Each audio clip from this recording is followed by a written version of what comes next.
Okay. Hello, everyone. Welcome to the stream. It's good to see you. Hello, hello. Just gonna... Okay, there we go. So how is everyone doing today? It's great to see you. So I've got some things I want to talk about, as always, but this is just gonna be a nice chill stream where we're having a talk and catching up. So yeah. Let's see who's here. Hello, Mikey, one of my beloved channel members. It's good to see you here today. Welcome, welcome. I'm doing good. I hope you're doing good too. And I hope you enjoy the live readings. Thank you very much, Mrs. Enterscare. Mrs. Enterscare has become one of my spooky nobles. So, one of the different levels of my channel memberships. Thank you so much. It is greatly appreciated. I'm not sure if you're still here, though. Sharon, another of my beloved channel members. It's good to see you. Welcome, welcome. I am doing good. I hope you're doing good, too.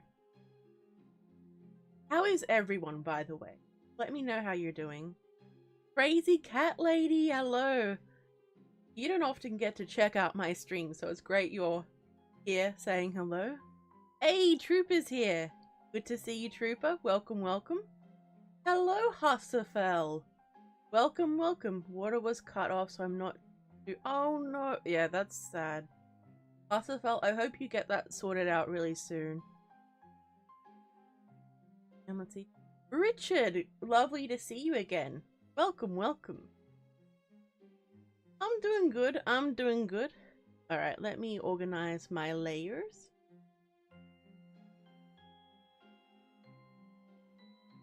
And then we can begin. So, as you may have noticed, I haven't had any videos out for about 2 weeks, so basically I'm on a mini unofficial break for a little bit. So, well, actually, technically I am actually doing a lot of work, but I'm working on the bigger projects that are taking up much more of my time. Because what tends to happen is I try to have at least one video out per week. And then I have to stop doing what I'm doing, and it's frustrating, so... I definitely hope the bigger projects will be worth it. Also, hello to any lurkers who are lurking in the shadows. I want you guys to know that you are also more than welcome to.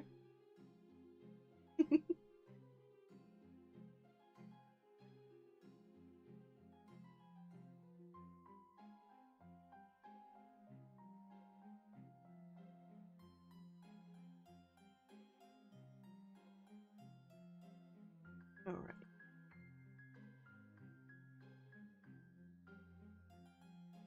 Sorry, just trying to organize myself. The internet has been a bit spotty today as well, so I'm hoping the stream works out okay. It's always like... There are so many variables when it comes to streaming, but you always have to worry about, like, you know, will things, you know, work properly or not.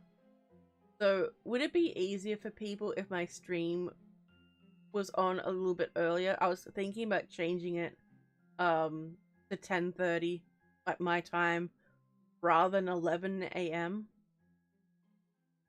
Just let me know. I will dig for a story to commence the live reading.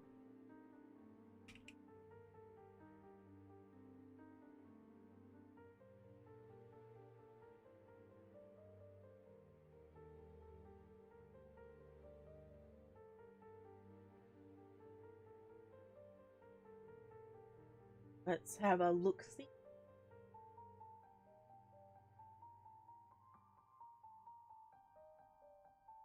Okay, so what kind of stories do you guys want to hear? Do you want to hear more true stories, or do you want to hear something maybe a bit more fictional? Hey, Rooster! Rooster, it's the lady's weekly welfare check on her keyboard. Well, I'm not gonna lie, Rooster, my keyboard has been getting some rough typing lately because I've been working on a lot of stories and drafts and things. So I'm hoping it won't die as quickly as the others. But I'm not going to lie, the spacebar is not sounding too good.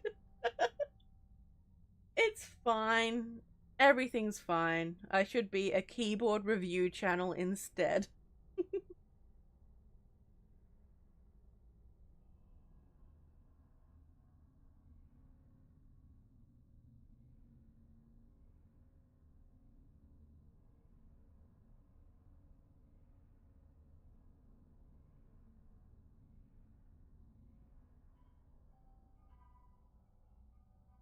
Alright, let's have a look-see.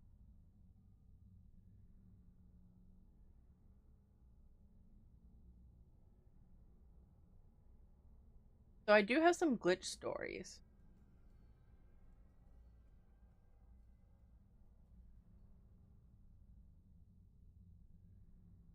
So I don't think I've ever really done any glitch stories. I have an alien abduction story. So these are some that I've been sent in, but I don't really do true stories so much anymore, but I do them on my live stream sometimes. So let me know.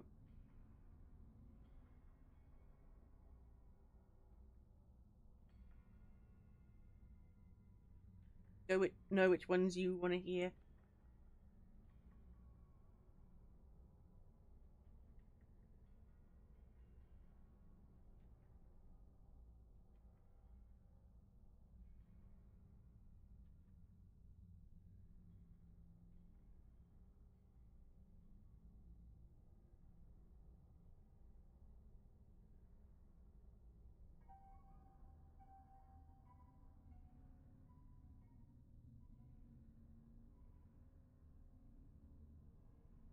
Okay, well, I guess I'll just do the alien abduction one.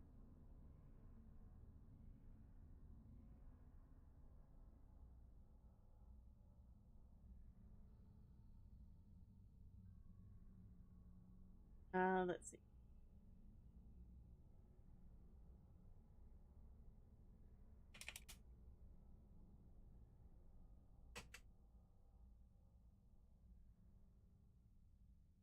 Can't see anything? Wait, what do you mean you can't see anything? Like the screen?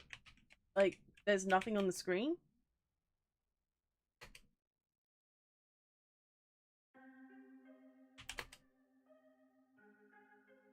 Like, what's going on?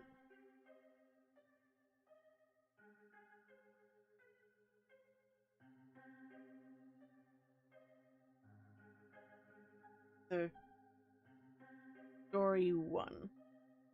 No, cannot see chats? I don't know if people are being quiet or if there's glitch. Doesn't matter. Good. Mikey says, I like true stories. They are stranger than fiction. That's true.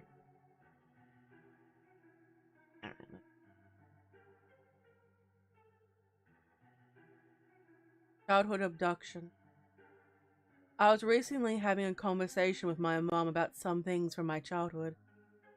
And during this conversation, she asked me if I remembered the time I was obsessed with aliens. When she mentioned it, at first, I couldn't really remember any of it at all.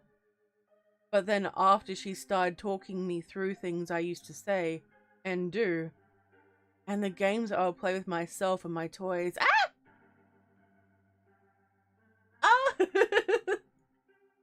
Thank you very much, Hopeful. That scared me. Thank you very much.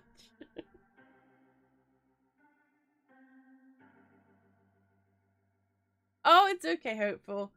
The chat has a little bit of a delay.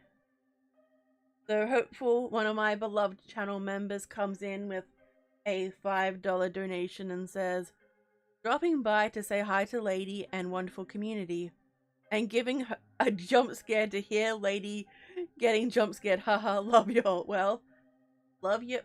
All that love right back at you. Alright, so I'm gonna give it a heart and a like. Thank you so much, Hopeful. That is greatly appreciated. Thank you, thank you. Hello, Spy Fox. Welcome to the stream. It is good to see you. So, I'm gonna get back to the story. Thank you very much.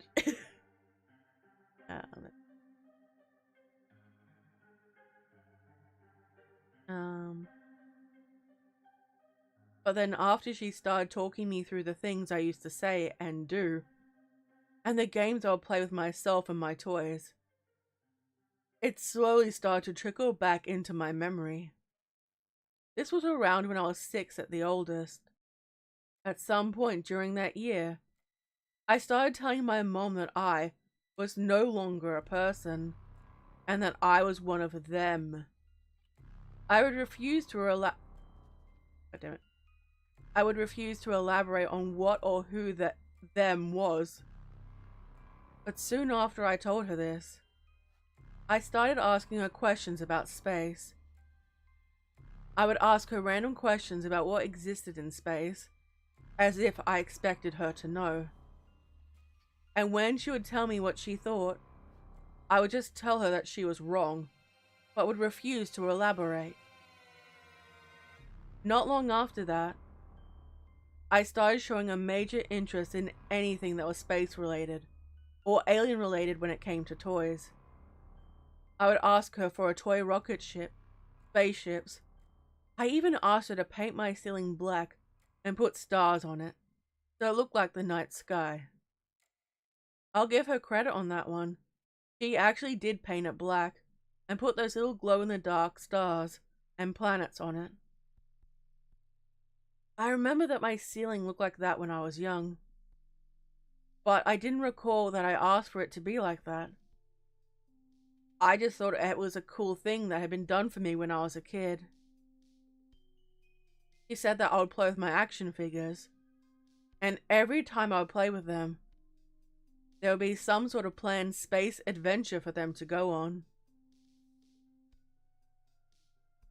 They would always be They would always be saying goodbye to their friends because they knew they wouldn't be coming back. Would always load into their ships and would fly off into space. There were even times where the captain of the ships would give speeches to the rest of them, talking about how important these trips were for the future of the world. Of course, with all of this, my mum would call me her little astronaut, and I would tell her that I couldn't be an astronaut. She asked me why, and I told I wasn't allowed to go back to space unless they came and got me. Again, no elaboration on who they were, or why I wasn't allowed back in space. Sippy sip time.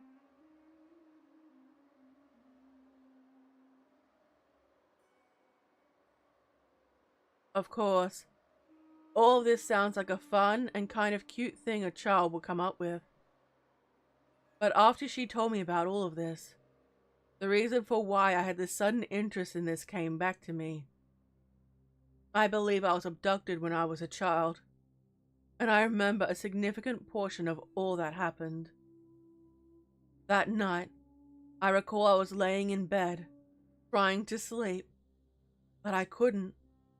Now I was 6. I had no real understanding of insomnia, or reasons as to why I wasn't able to sleep.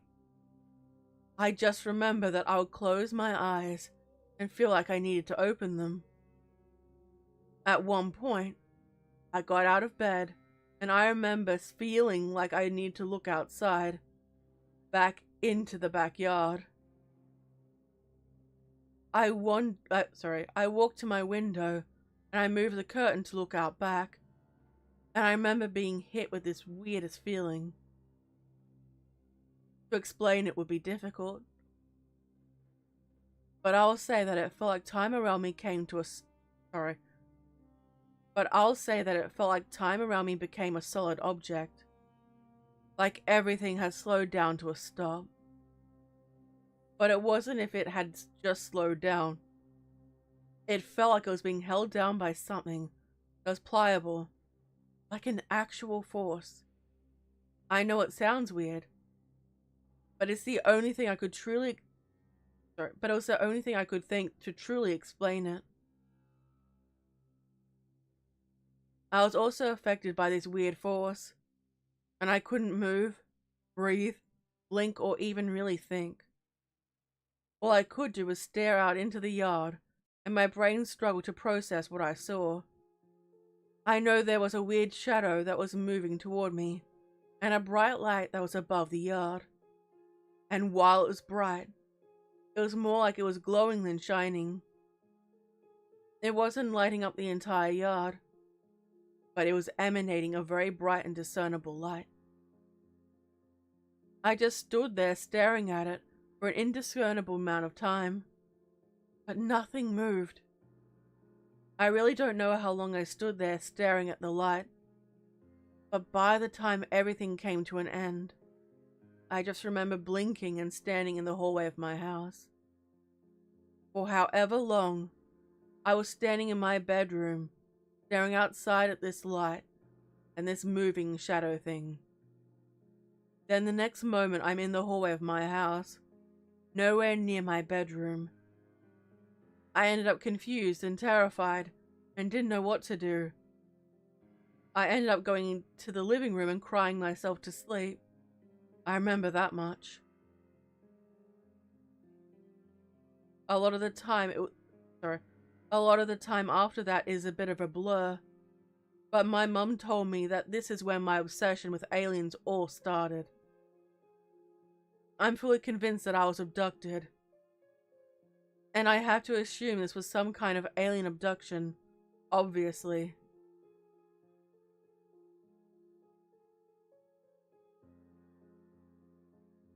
Thinking back on it, the fact that I cannot remember anything between seeing the light and waking up in the hallway tells me that they may have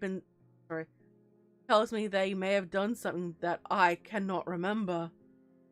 What happened while I was with them. They clearly told me things based on what I've told her. Like the fact I couldn't go back to space. But I genuinely cannot remember anything past that. Obviously, I have nothing in ways of evidence to try to back any of this up, beyond my own memories. But I know what happened, and now that I remember it all, I cannot stop thinking about it. I know that a lot of people will disregard this story, as they do, but that's okay. They don't have to believe what I went through, so long as I remember it. I'm curious to see if any of your listeners have any stories like this. And while I want to be anonymous, I'll be reading the comment. Well, it's during a live stream, so this is... what did you guys think of that one? Hey, Razor! Welcome to the stream. Welcome, welcome. It is good to see you. What did you all think of that alien abduction story? Like this. There we go. I'm gonna make this bigger. I can't see it. There we go. That's what she said. No, sorry. A trooper got lost in waiting for the live to start, then proceeded to see that the live already started. Look, it's all good. You're here now. And that's what's important. What book were you reading, Trooper? Richard says very good. Jack says, love a good alien abduction story. Me too, Jack. Me too. I haven't done a lot of sci-fi stories on my channel, like fictional ones. I think I might need to do another one sometime soon.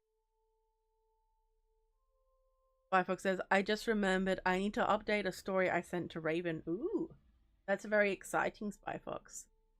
And Sharon comes in with very good. Hell yeah. Hell yeah, I'm happy you all enjoyed it. Take a sippy.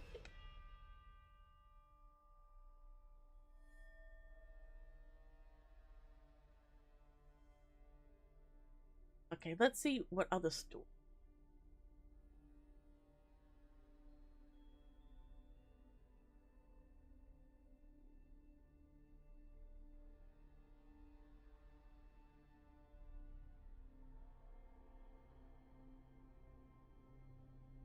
So there's some dating horror stories as well. We've got some glitch in the Matrix style stories. Are there any that you're liking the sound of? Actually, oh, I should do a little poll to see what people think. I think that will be keeping things nice and simple. Where is it? Nope, that's not how there it is. I'll start a poll. Which story is next?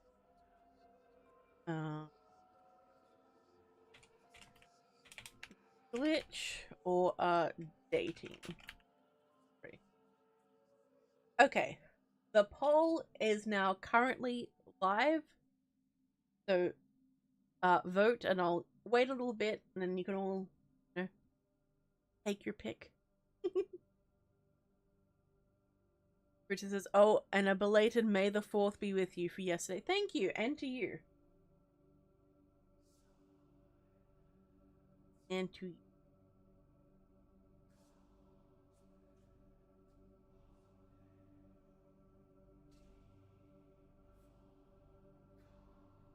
Glitch sounds good. Okay, so far everyone's into the glitch stories.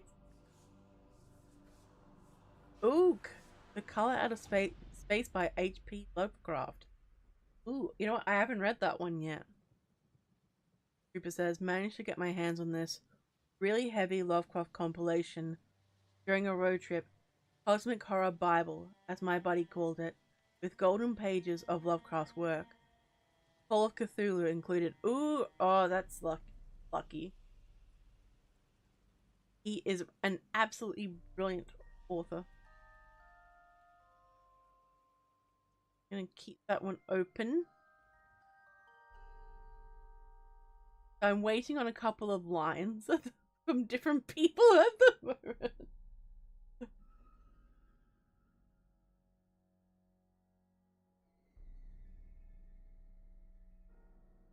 Ooh, yes, definitely put a picture of in the Discord. So for those who don't know, I do have a Discord server where I hang out and talk. It goes between being super active and much more quiet. I'm gonna post the linky loo. Yeah. So we have talks. I'm hoping to become a bit more active in there at some point. You know, I have streamed me playing Call of Duty in there. I might keep doing that in the future. Who knows, depending on how it goes.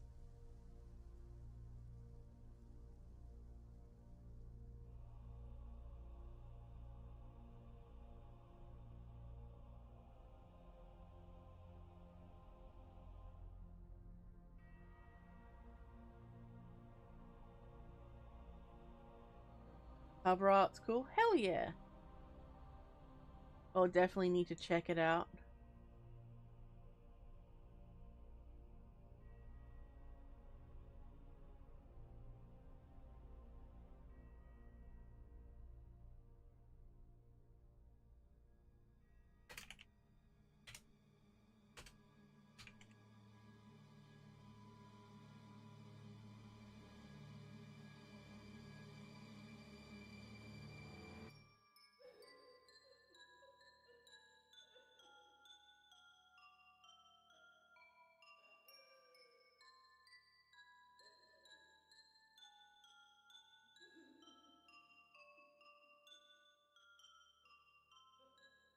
Okay. So, oh, we're getting a couple of differing votes now. So in a little which channel be appropriate for book pick? Oh no. The in media books. You can put it in there. Hang on, I'll tag you in it. In here. There we go.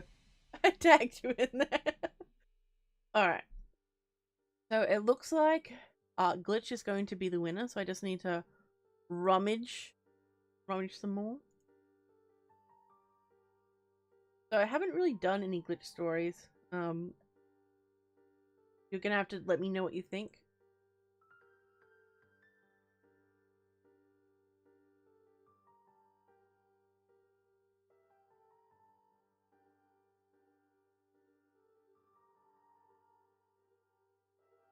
Hey Tetra, welcome to the stream. It's good to see you. Welcome, welcome. We're just having a chill, relaxing stream and hanging out and all that good stuff.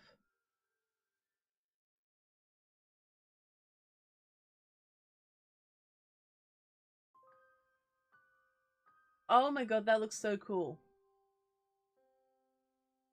Trooper, that book looks amazing.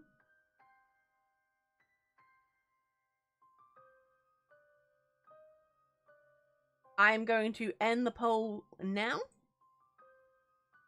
Thank you to everyone who took the time to cast their votes. Ooh, okay, so this is a glitch story. There's quite a few. Let me know if you want more after this. This one is called Fish. Oh wait, no, I have to. Big organized streamer right here.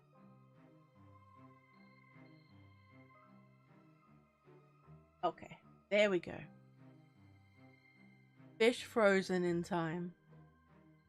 I have a story from when I was a kid. And I know most people will look at this story and think, oh, that's not a glitch, or that's nothing important that happened. Or even that I was a kid, so I don't remember things correctly. To that, I will say that you are wrong. What happened to me was a small and fairly innocuous thing. Sure. But it was something that became a core memory because of how strange it was to me at the time. And how strange it still is to me. When I was young, around 8 or 9, my parents ended up getting divorced. And my dad put a lot of effort into staying a part of my life. I'm not saying that he wasn't part of my life prior to this. But when they split up, he seemed to put more effort into being there, which is fine. Anyways, most weekends when he would come pick me up, he would take me to a fishing supply store that we had nearby. We would go there because they had a small restaurant in the store. And they also had a massive aquarium full of the local freshwater fish. And being young, I absolutely thought it was the coolest thing ever. So while my father and I were eating our lunch, I would sit and watch the swims. Oh my god. I would sit and watch the swim. God. Ugh! I would sit and watch the fish swim around while my dad talked to me about school, friends, and literally anything else that was going on in my life. Now there was one day that I remember, on the way up there, my dad had told me that he had got it on good... My dad told me they had got it on... Oh my god. My dad told me that he had got it on good knowledge that they got several new fish, including several largemouth bass, that they were adding to the tank that day. Bass are, to me, really cool fish, so I was excited. We got there as they were adding them to the tank, so he went to go and get our food first. We got our lunch, and I recall that, on this day, I was feeling strangely angsty. Back then, I probably thought that it was the excitement of the new fish, and just spending the day with my dad. But there was something off about it. I remember telling my dad that I needed to go to the restroom, and excusing myself from the table. And I recall walking by the tank as the employee was adding the bass to the tank. But something about it was off. It took me several moments to really place it. But I can remember the whole thing vividly right now as I write this. Nothing was moving. When I say nothing, I mean nothing. The fish were all completely motionless. The employee that was adding the fish was kneeling and holding the counter of the water with the bass in it. And they were pouring the water into the large tank. But the water wasn't moving. For what felt like several moments, everything in the store seemed to just completely stop moving and sit motionless, almost like time had stopped. I stared at the fish thinking that they could swim up to see what was going on. I stared at the employee thinking they were going to add the fish any second now. None of it happened while I was staring. It was as if the entire scene in front of me was frozen in time. And I was the only one bearing witness to this weird lockup. And I recall how much that weird feeling of anxiety hit me while I was staring at this situation. I remember feeling like, what is going on? And then immediately being struck with, what I'm seeing should not be happening. I turned around to look at my dad, and the second I turned, I heard the sound of the water hitting the water in the tank, and life continued as normal. I looked back and things were happening as they were supposed to. Obviously, back then, I didn't know what to think of the whole thing. But looking at it now, and having looked into glitch stories and how things are probably a simulation, this almost felt like some kind of lag. Like my brain was a step ahead of the program that was running. And I wasn't supposed to notice it. But I did. It was definitely the weirdest thing that ever happened to me. And I've never had another experience like it. And this story was sent in by Frozen Fish. So yeah, what did you all think of this fishy story? Tetra says, chill streams are the best. I can only stay for a bit, got to work in a few. That's okay, Tetra.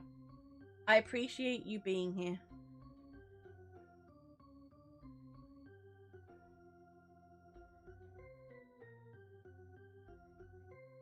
Cooper says, the one possession I refuse to let even a speck of dust get on. That makes sense. That book was pretty damn cool. This fish. Yes. Fishy fish story.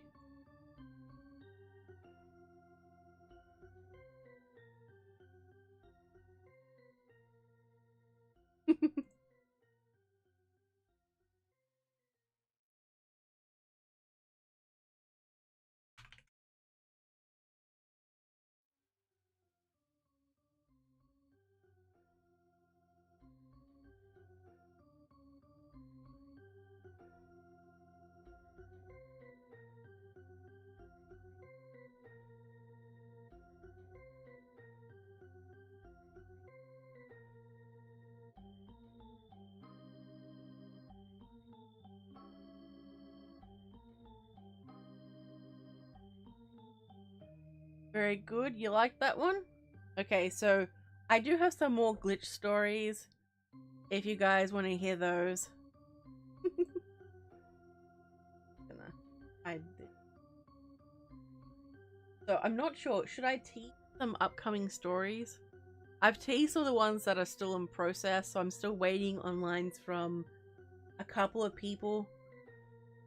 But I'm so excited. One of them has been in the works for a long time and it's finally coming together. I'm like, yay! But yeah, let me know if you guys want to see a little teaser of some thumbnails. I just got them today. They're made by the legend himself, as the Raven Dreams, who makes all my thumbnails besides my live stream ones. So happy with how it turned out. Hey, Curtis! You're right, you're right. You definitely sent your lines in. I know, it's not you. It's, I don't want to name them because I feel like that would be kind of rude. But yeah, it's a couple of people. That's okay. Hopefully I'll get some by tonight so I don't have to DM them and be all, where's my lines? How are you? How is everyone doing, by the way? I require sippy sips.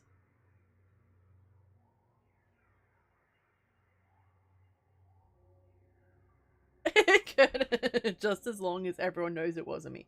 Okay, okay. Well, we know it wasn't you. Horrible? Wait, what? Why are you horrible, Rooster? What's going on? Firefox says, I didn't realize Raven did the thumbnails. Yep, Raven has done my thumbnails for quite a while now. I'm absolutely blessed because they look so eye-catching and I absolutely love that. Rooster says, I'm hurting and tired. Oh, Rooster. I hope you feel better soon. It sounds like you've definitely had a rough day today.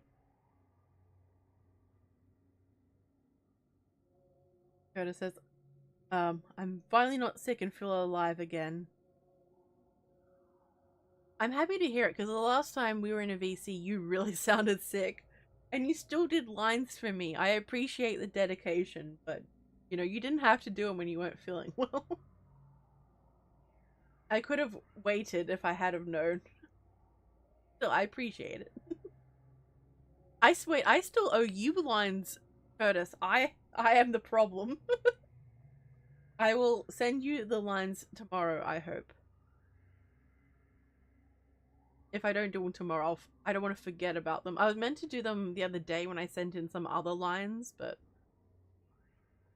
time got ahead of me as it always does. You know, the usual.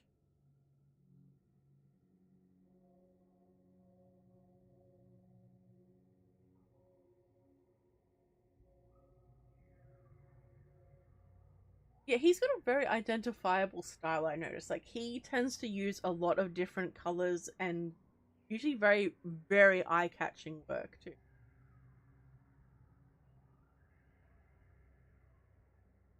There are 13 voices and I have 3 of them.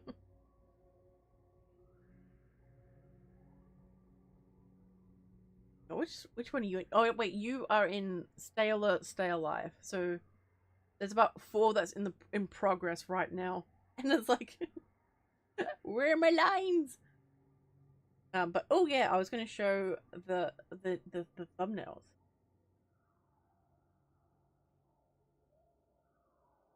Gonna grab them right now. I just need to save them. Dig them up.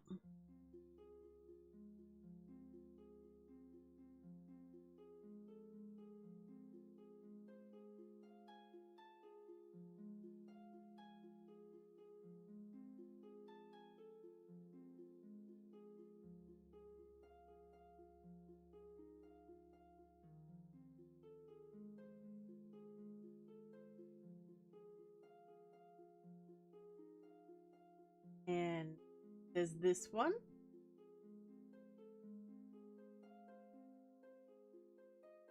So you should be seeing it on the screen.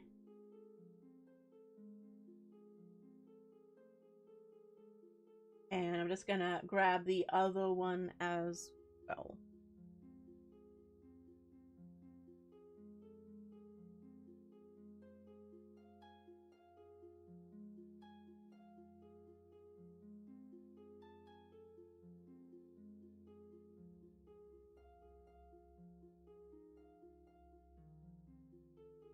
Okay, they are both on the screen right now. These are 2 of the new ones. Like, I've got other stories that are currently in production.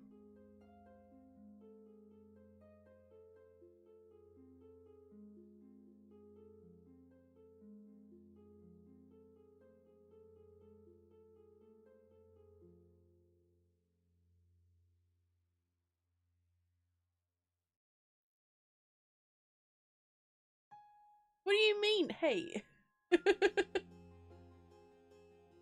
I don't. most of my character. Oh wait, you know, you're right. A lot of my thumbnails, the character isn't facing forward. I don't know. I think it's a design choice by Raven.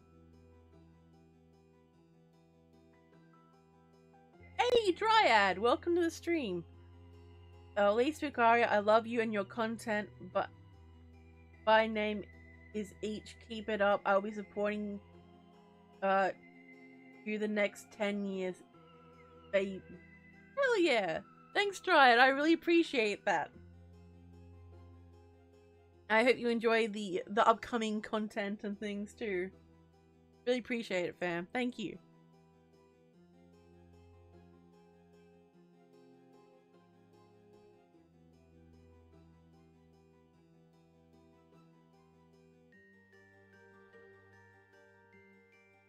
Alright, time to... Alright, so... I'll put another poll up. Why do I always forget how to do a poll? I've done streaming for ages. Okay. Okay, should we do a... Which story? Hang on. Which story type? Glitch or something else? Okay.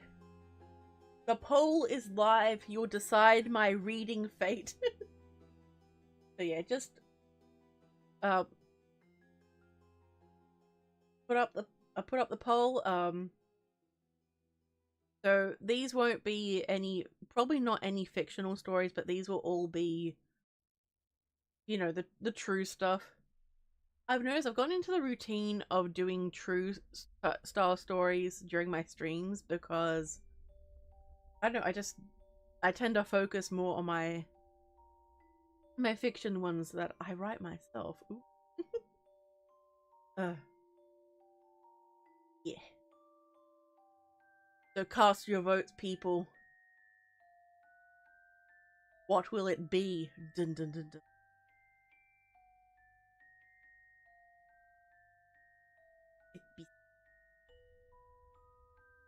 Is someone just there changing their vote on and off just to mess with the poll?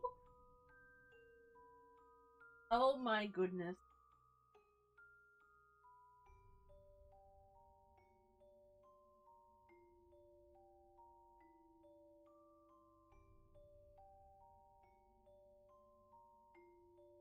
Oh, chaos.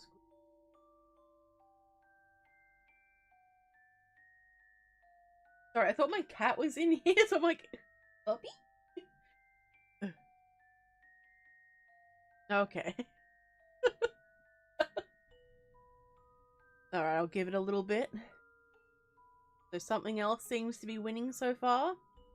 Will it be glitch? Will it be something else? We will see.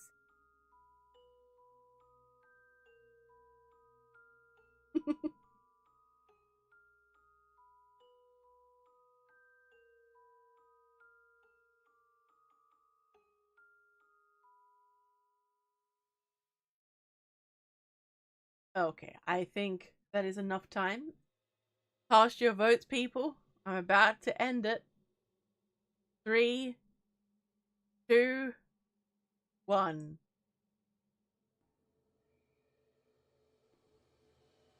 Okay, so something else won. Alright, so we have some dating stories. Let's see. What else do we have?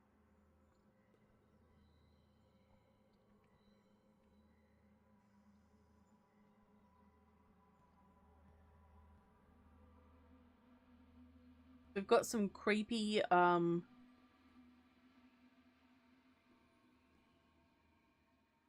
got some creepy type stories. Let's see.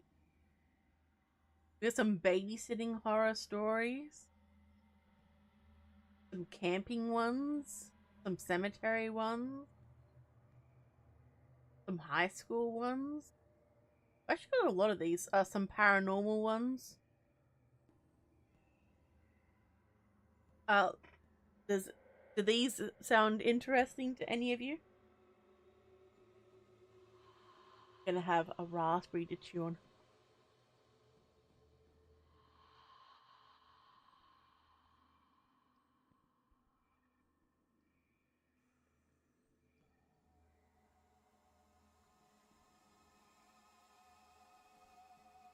Babysitting? Okay, does anyone else want to go for the babysitting story?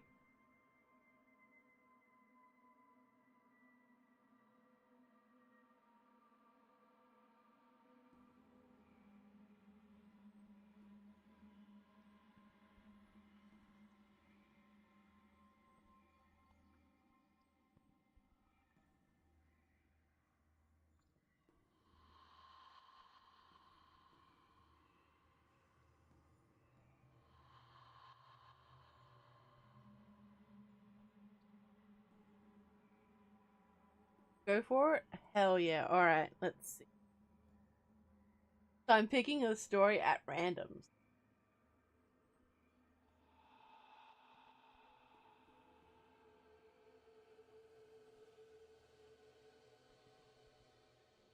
Alright, here's one. So I'm gonna set up the little alert. Babysitting sounds good? Hell yeah, guys. I'm happy you all approve. So this will be... Yeah, move these around. Room. Item.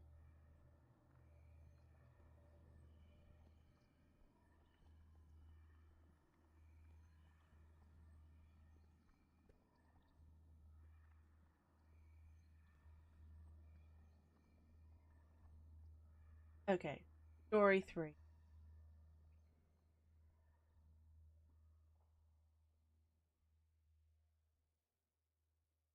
It's called Rebecca the Crazy. When I was in high school, I used to watch my 2 baby nephews, Ben and Sammy, a few times a week over at my brother Terrence's house during the week. My brother was a pretty chill guy, and I loved spending time with my little cousins. So it really wasn't that big of a deal to me to lose a few nights during the week. They were pretty young still, and they were still in that age range where they could be easily entertained by SpongeBob and chicken nuggets. Nuggies! Sorry. Sorry, no. My intrusive thoughts won that time. While I messed around with my phone or on my DS. It was really just like I had a couple younger brothers that needed my attention every now and then, and I loved it. My brother had always been a good kid, but as he got a bit older, he ended up getting in with the wrong crowd and fell in love with a woman who was a terrible influence on him. Kaylee. Kaylee was a user, and I mean of both people and substance. Unfortunately, Harry wanted to see the best in her and decided that she was worth his time. They ended up getting together, but not married, and had 2 kids together, Ben and Sammy. At some point after Sammy's first birthday, Kaylee got picked up for attempting to shoplift from a big box store. And then her basic misdemeanor charge changed to a pretty hefty felony when the police found a significant amount of meth in her purse, like enough for her to be charged with intent to distribute. All of this is important because it's what left my brother in charge of 2 young boys as a single father, and is why I had to watch them several times a week while he worked his second job. Now, this ritual of him working nights and me watching them for him had been going on for around 6 months at this point, and without issue. And with Kaylee in prison for years, I thought that it would just keep being a smooth situation. I thought wrong. It was a pretty normal Tuesday night at Terrence's house. I was there watching the boys, and they were watching some cartoons while I was making dinner. When I heard a knock at the front door, I wasn't expecting anyone, so I thought maybe it was an Amazon package or something, just knocking to let us know that it was delivered. I kept making dinner and ignored it for the moment. And then I heard the doorbell ring. At this point, Ben walks in the room and tells me that Aunt Becca is at the door. Rebecca, or Aunt Becca, was Kaylee's sister, and was just as bad as, if not worse than Kaylee. On top of that, Terrence had a no-contact order against her. She wasn't supposed to be there, and she wasn't supposed to be near the kids. I told Ben to take Sammy into his room and stay there, and that I'll be up in a moment. Then I sent a quick message to Terrence that basically said, Rebecca is at the door, telling her to leave. I then unlocked the door, but kept the chain connected and opened the door slightly, asking if I can help her. She stares at me for a second, then huffs and lets out a snide chuckle. I'm here to see my nephews. Where's Terrence? I tell her that Terrence isn't there, and that she'll need to come back another time to talk to him about the situation. She tells me that I need to let her in to see her nephews, right then and there. At this point, Terrence is calling me, so I put the phone on speaker and tell him that I was just informing Rebecca that she needed to leave. She starts yelling at me and at the phone, saying that she has a right to see her family and that he can't keep them from her. He calmly but directly says, Rebecca, you need to leave. If you're not gone in 3 minutes, my brother will be calling the police and telling them that you're currently violating a restraining order. You aren't supposed to be anywhere near my sons, and you aren't supposed to be on my property. Bill, if she's not gone in 3 minutes, call the cops. I agreed. He said to call him back and let him know what was going on. That he'll be home soon, then hung up. At this point, Rebecca is screaming at me about how I'm ruining her life and calling me every derogatory racist name she can pull out of her mouth. I once again firmly tell her to leave and go shut the door. She tries to push her hand in the gap to stop it from closing, but I wasn't having it. I kept pushing the door against her fingers. If she was going to try to force her way in, then I was going to use force to keep her out. After a few seconds of what I'm assuming was tremendous pain, she pulls her fingers back, and I slam the door, locking the deadbolt and knob. She starts yelling about how she's going to kill me, and how I'm going to regret everything. I give her the 3 minutes, and by the end of it, she's in her car and driving off, so I text Terrence and tell him that she's gone. But she was being incredibly violent with her words. He tells me that if he sees her or a car that looks like hers drive by again, that I need to call the cops immediately and tell them what happened. I agree, and we will move on with the rest of the night. I give the boys their food. They're happy and full, and Ben asks if they can go play in their room. I told them it was fine, and honestly my mind was on the possibility of Rebecca coming back, so it was best that they were in their room just in case.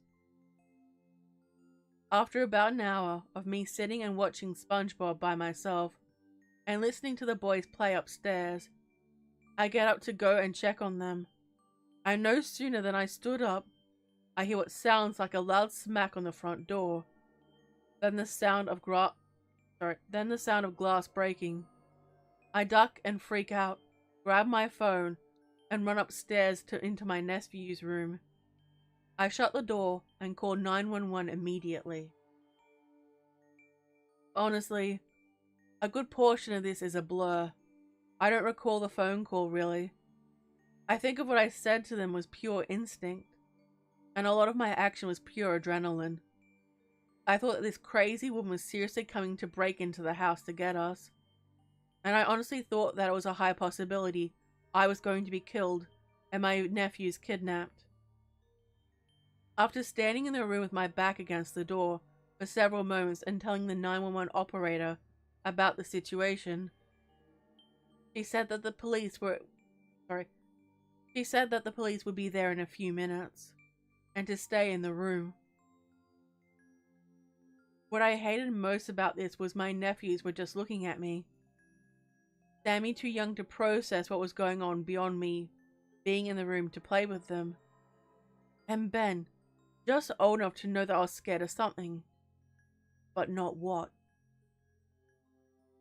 I sit on the floor and just wait, telling the boys to go back to playing. They do, and I'm holding back tears, just waiting for what felt like an eternity for the police to arrive. In reality, it was 9 minutes, but it felt like an hour. When I heard the police announce themselves, I told the boys to stay in the room and that I would be right back. I went out, and there were 2 officers standing at the door with their guns drawn, and several more cars in front of the house with their spotlights shining around the area. I let the officers in. They ask if I'm okay, or if anyone else is in the house. I told them I was watching my nephews, and that the person that did this was likely their aunt. I explained the night to them, and they asked that I contact Terrence and see if he could come home. Long story short, and to skip over the conversation with the police, Rebecca had come back and thrown a brick through the garage windows and through the bay window in the living room. Even creepier, she had thrown a dead squirrel at the door, and that was what the initial thump was before the bricks came through the window. This woman lost her mind and was legitimately trying to show how crazy she was. And while I was scared enough to pretty much piss my pants, I was horrified at the thought of what she would have been willing to throw a brick through. I was horrified at the thought that she would have been willing to throw a brick through the living room window where one of her nephews could have seriously been sitting. She could have killed one of them easily if they would have been in the room. Thankfully, it was just me, and they were upstairs playing. The police took out a statement, and they put out a call for her. They asked the neighbors if they'd seen anything and all that. My brother brought security cameras for the window after that night, just in case. But from what I recall, she was picked up by the cops and wouldn't be getting out anytime soon. So, Rebecca, you absolutely insane woman that happens to be my nephew's aunt, I hope you and I never meet again. And this one was by Anonymous. Hey, Lady Spook, welcome to the stream. It is good to see you. So I hope you guys enjoyed that story. Gonna take this down. Curtis, you and your dark sense of humor. One time I was babysitting and I asked the kids if they wanted to play Houdini. So I tied them up and threw them in the closet and told them to escape. Curtis! Curtis, you are a menace to society. Bidit, it is a Bidit. Ooh, hello Bidit, welcome to the stream, yeah?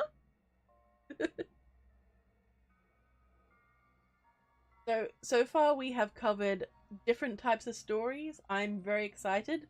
Hey, Dexter's here too. Hello, how are you guys? Let me know. Dexter, grab my lines. Let's see.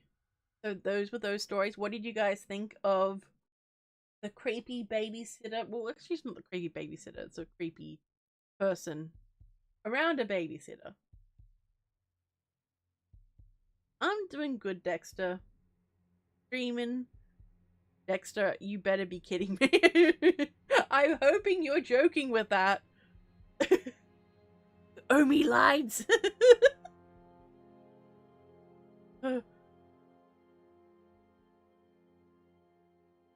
Hey, Tormy! I relate to the sat to watch SpongeBob alone. Look, I don't blame you. SpongeBob is pretty cool. Vidith lines. Well, Vidith, you'll have lines soon. Well, Dexter's gonna be one of the stories that you're in. I think once Dexter's lines are in, I can send it off to my audio editor guy. And I can torment him. That's it. Edit my audio. Oh, hell yeah, you're getting it done tonight? Excellent. Excellent, Dexter. I am looking forward to it. Sharon says, love it. Hell yeah. Hell yeah. Bit of 3. Do you regret agreeing to do lines for me? Yeah, poor Weekly needs a vacation, but he's fine. Look, he has asked me where audio is from me, so, you know, he asked for it. He's just gonna wake up one day and we're gonna have all this audio sent to him. I'm like, okay, here it is. I can just imagine him standing next to an audio work mountain and just crying. Being like, please, I want to sleep sometimes. Like, no sleep, only audio. That poor man. That poor man. He's fine, it builds character. But yeah. That was good. Hell yeah, Richard. Hell yeah. So I do have plenty more, like, true type stories and things. But yeah, whew. Okay, sippy sip. I need more coffee.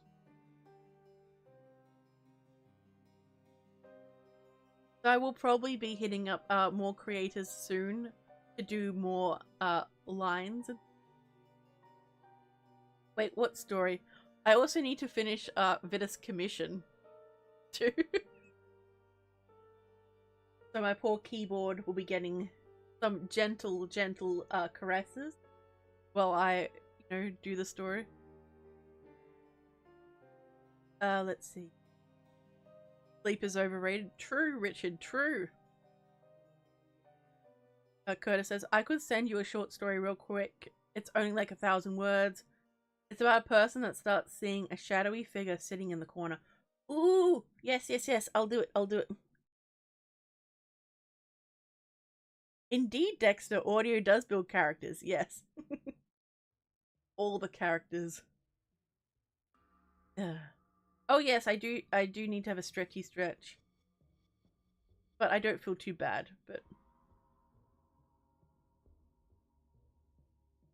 notice this, sometimes when I stand up and stretch, I will get really confused. Discord is perfectly fine, Curtis. Look, Vidith. Look. That is 100% accurate, and I feel attacked right now. Hitting up creators equals Vidith being screamed at in DMs from Lady for Life. What? When was the last time I screamed at you, Vidith? When was the last time?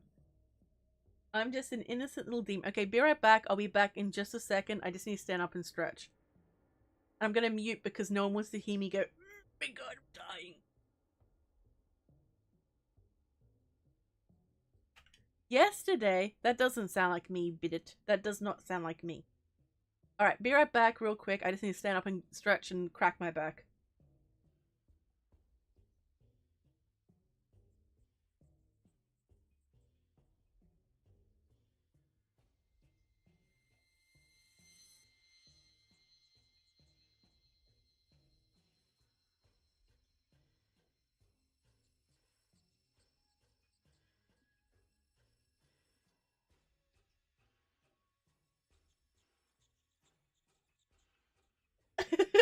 Okay, I'm back.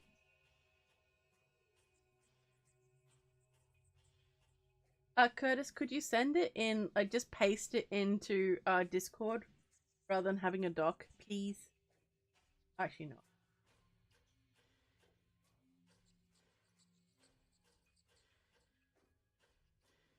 Yeah, let's see. I know, I have been slipping with my stretchy stretches. Yesterday, I don't even know, Gasly, you're so crazy. I didn't yell. I merely encourage with a raised tone of voice, okay? That is just how I do it. Appreciate it, Kurt. For me. When? All the time, you scream demon. Excuse me? When was the last time I screamed at you, Tommy? Yeah, that's what I thought. That's what I thought.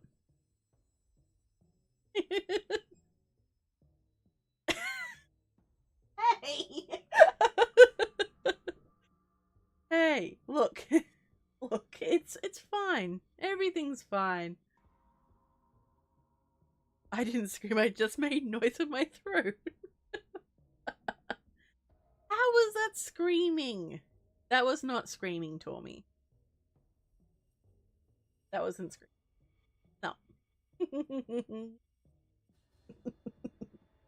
No. Hey, Vidith, I am the HR department. Good. So, Vidith has employees, and I am one of them. I was gonna say something else. I was just waiting for him to yell in the chat. I am also the HR department, and I started a union amongst his employees. I am using my inside voice. This is not yelling. This is enthusiastic talking. Hey, Outrum! Welcome to the stream. It is good to see you.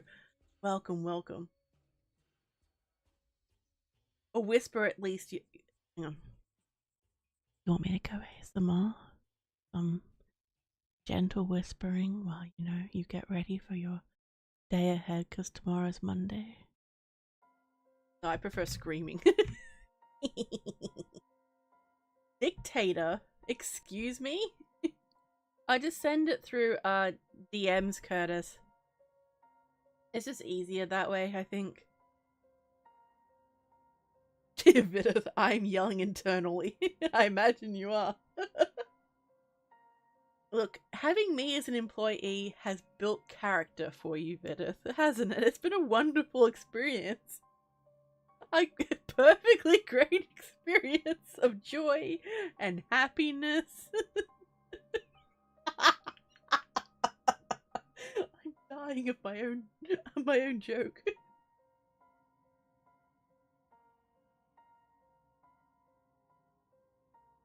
I'm just gonna copy all. I think it's just I copied weirdly for some reason, and it's just like it's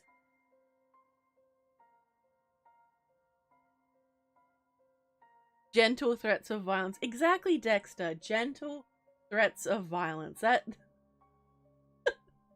sounds about right, actually. It has built my bullshit tolerance. Excuse you, Vidith? This is workplace bullying by my boss. Hang on. I will enhance.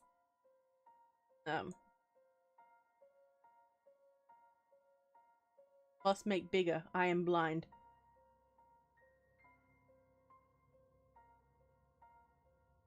It's okay, Curtis. It's okay. I just put it into like a browser thing and it's... Actually, well, I'll put it into something else. A bit easier to see.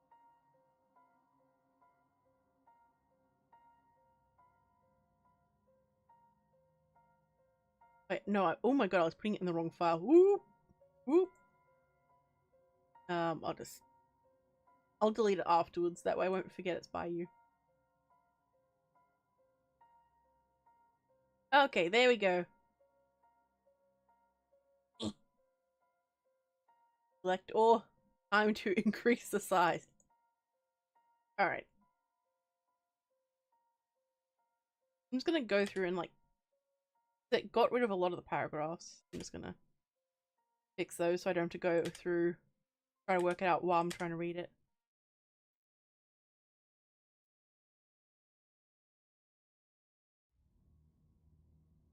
Zoom in and enhance. I mean, I know, it does have your name on it. So we'll do your story next, Curtis.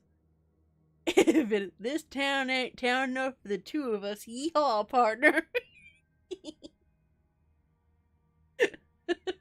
People must be like, what the hell is happening? Goddamn. Goddamn. It's such a chaos gremlin. Alright. Hang on, let me put up your name on the thing. That way people know it's by you.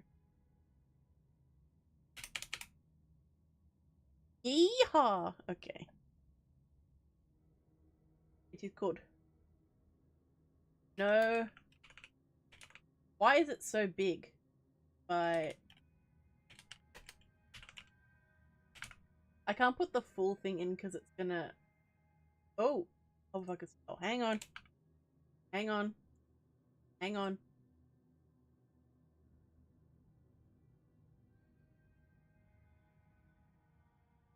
Okay, so we're just gonna put it here. So the reading shall begin. All right, it's up. No, hang on. That looks. Ooh. Ooh. Okay, then. Why is it so big? Me to my college debt. In just invoking my name increases a font. Indeed. Gunboat diplomacy with the boat.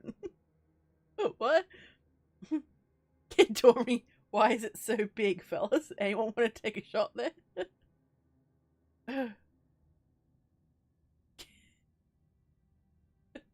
This cow ain't partnering for us both the town big.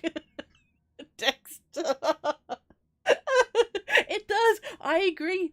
I agree with Vidith. Dexter, put that on a shirt or on a mug and have like a picture or something. That would be really cool. Oh, 2 S's. I apologize, Curtis. There we go. Alright, I'm gonna start reading. No Worries by Curtis Christensen.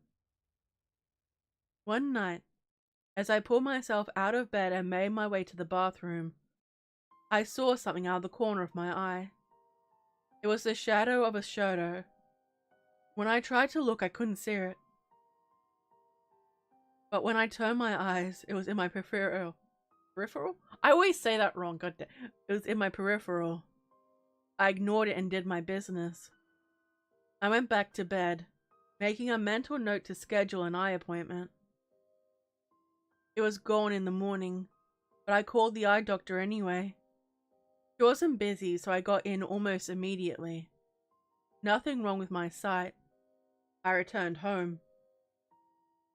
As daylight turned to dusk, my curiosity compelled me to take another look. There it was, bolder this time. It was just a small section of darkened air. Hardly a thing. So, I ignored it and went to bed. Once again, when the sun crested over the horizon, nothing. I put it out of my mind and went to work. My job was uneventful. I walked the short distance home as dark clouds rolled overhead. I went into the kitchen and ate a meal of microwavable burrito. I watched some television. Night swiftly overtook day, and I crawled into bed. As I pulled my sheets to my chin, I chanced to glance at the corner. Instead of the shadow, there was a man seated there. He was completely nude, his legs pulled up to his chest, and his head slumped between his knees. He seemed harmless enough, so I went to sleep. I yawned in the morning and looked at the corner, expecting the man to be gone. He wasn't. He was still just sitting there. I walked out of the room and went on my daily monotony. I ignored thoughts of this man in the corner, waiting motionlessly for my return. I went to the bar and got a bit tipsy before going home for the night. I looked over at the man. He was bigger now, about the size of an average man. I went to sleep. I figured that if I ignored him, he would go away. He did not. It was hard to tell, because of his scrunched position, but he must have been 7 feet tall now. Again, I exited my room and just meandered through my day. It was harder now to push away the thoughts of this man. I could see him in my mind as I stocked the shelves and billed out customers. I was a little less keen on going home, but he really hadn't done anything. As I went to lay down for the night, I just refused to look at him. I pretended he wasn't there. I could feel him though. It felt like he was staring at me. Morning came and, with my eyes clasped shut, I prayed that he would be gone. I cracked my eyelids open and there he was. Fortunately, he was not looking back. I tried to work, but I couldn't focus. My mind was filled with the man. He was always there. My boss sent me home early, thinking that I was ill. I didn't want to go, but what else could I do? The man sat in the corner, motionless, not flinching, not breathing. I just looked at him. I stared at his hunched shoulders until he became like a fixture in the room. It was easier to deal with him now that I had acknowledged his existence. I just thought of him as part of the room, even though my brain still showed me image after image of the man. It wasn't so bad. The days passed with relative normalcy. Some days I would talk to the man. He never responded. He never did anything. I decided to call up some friends to go out to eat at a restaurant. They picked me up in their van, and we went down to the diner. They asked me what was wrong. I said nothing was wrong. After the meal, they dropped me off at my home. As always, there in my room was the man, just as still as ever. I went to brush my teeth. It felt pointless. I walked through the hallway toward my room and entered. The man's head was no longer slumped between his knees. He was looking right at me. I turned around and slept on the sofa. I did not return to the room that morning. I didn't do anything. I just sat and waited. The phone rang. The sound barely registered with my ears. The sound barely registered within my ears. Eventually, I worked up the courage. I went into the room. The man was looking at me. I walked over to my bed and his eyes followed me. But still he sat in the corner. Not too difficult. Not much had changed. Now he would look out at me. I could handle that. I collapsed on the bed and passed out. The symptom of a restless night. It took a bit getting used to. But soon the man didn't even bother me.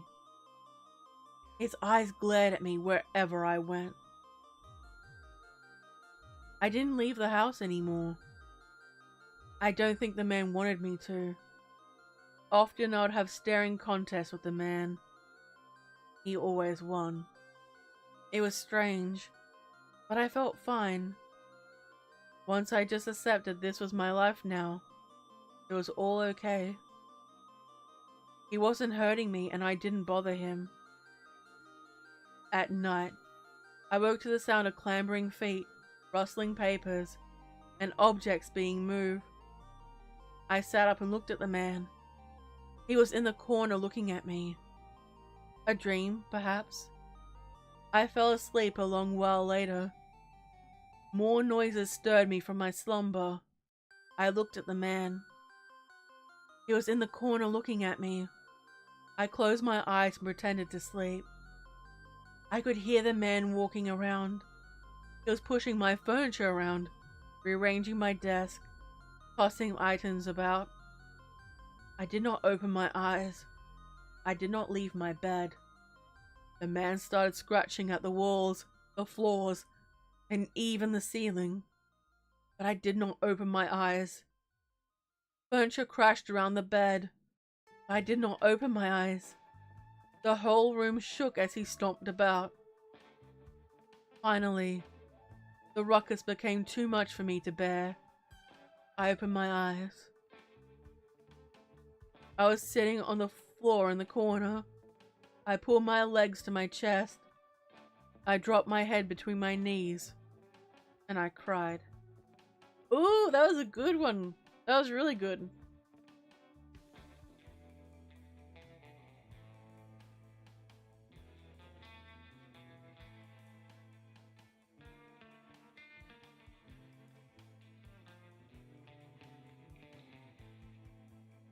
Wait, what? Who had a stroke? What? Dex had a Oh, you're talking about that. I was like, what's happening? Mentioned that. Oh my god. Welcome back, Spy Fox. Welcome back. T-shirts on T-shirts on order. Hell yeah, Dexter. Hell yeah. But thank you for letting me read that lovely story, Curtis. That was an awesome one. You did an excellent job with that story.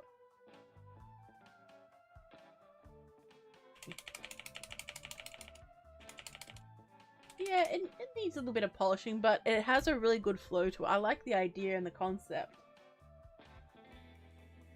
Good idea. And now I require Yol Sippy Sip. That's my life, powered by the sip. I didn't choose the Sippy Sip life, the Sippy Sip life chose me.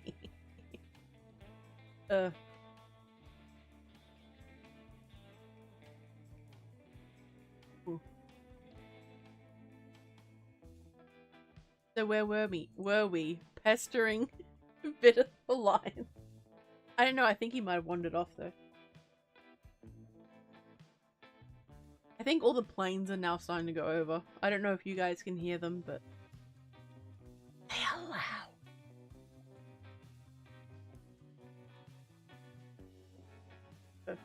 I still have some other stories that I could do, but I think we're gonna have a bit of a chat for a little bit again. So last night I was woken up because there was like a storm. And whenever there's a storm that happens, I tend to get like massive bursts of creativity. So I got up out of bed. I came to the computer desk. And I lit my writing candle because it's part of my routine. So I light a candle whenever I'm working. For some reason, it helps me focus. And I got down so many story ideas. I wish I finished stories and the proofreading, but that's not the fun part of writing. Writing is the creative chaos. Curtis. Can't hear it. Move the mic closer. Alright, I will lean out the window, holding my microphone and be like, alright, dude in the sky, come down lower. Curtis can't hear you. But yeah, Curtis, you do some good writing, dude. At some point, I'm gonna have a writer's tips stream, like writer's workshop again. I've had a couple of them in the past, and a few authors have mentioned to me that, you know, they want to come and share some of their writing tips with you all, so that would be really cool.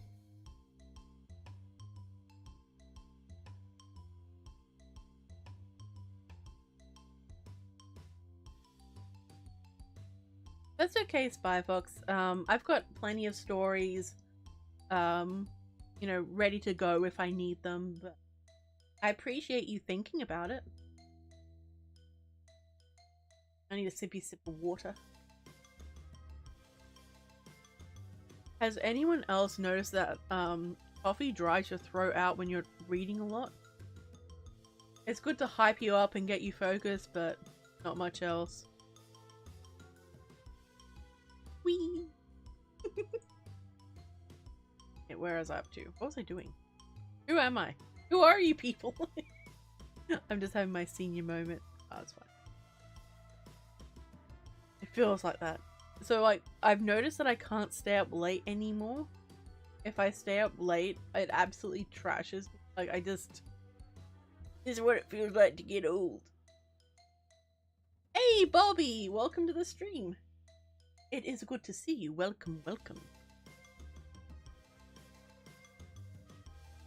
Trooper says, I think I just now realized I was way far behind and just caught up by skipping.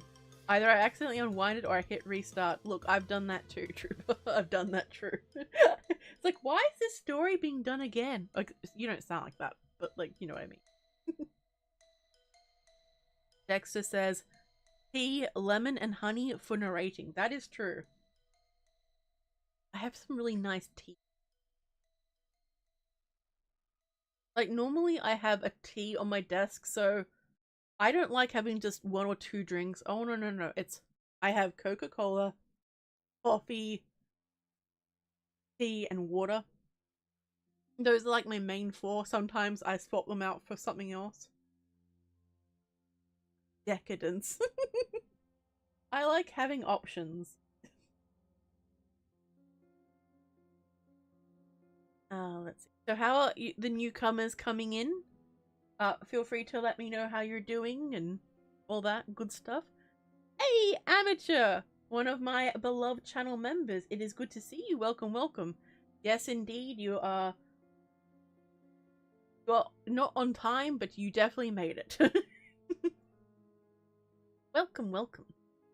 So we're chatting in between some live readings and hanging out and all that good stuff.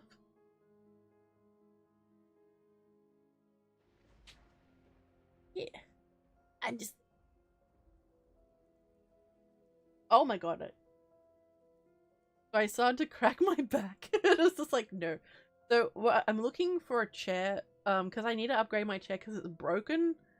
And like it puts my back at a weird angle because I'm like this old lady demon these days. And I want to get one without like little arms on it. Because the arms of my current chair don't move at all. And I don't like having arms on my chair. So I'm thinking about getting a new one. But finding the right one is a pain. So I want to find one that's like looks nice, but also, you know, is actually good for your back too. Ooh, Curtis says, when I die, I want to have several unpublished works. That way I can arrange to have them scheduled to publish after I kick the bucket. Ooh, nice. How badass would that be? Writing stories from beyond the grave. That would be cool, Curtis. But I hope you're here for many, many, many, many, many, many long years to come. Amateur says, I'll only be here for about 15 to 20 minutes, but I always love when I can make it. That is okay, Amateur. You coming and just spending some time with us is always greatly appreciated. Greatly appreciated. Tormy, I knew she was old. Hey, Tormy. Tormy, that's very cheeky of you. I'm going to be 7,005 this year. Old lady D. Oh, God. So yeah, I've been doing YouTube for nearly 5 years. What was I thinking? I go back in a little time machine back to 2019 when I was making my channel. I was like, you don't want to do this. Although I was going to actually put up my stories on YouTube in 2013. I wish I had done that now, but it's fine. Everything's fine. Yes, Richard, that is why I need to do the stretchy stretches. In fact, everyone needs to do stretchy stretches. And also drink plenty of water too. Both of those are essential. Kitties! Amateur. I plan on kicking the bucket sometime in the next 400 years, give or take. Well, why do you say plan?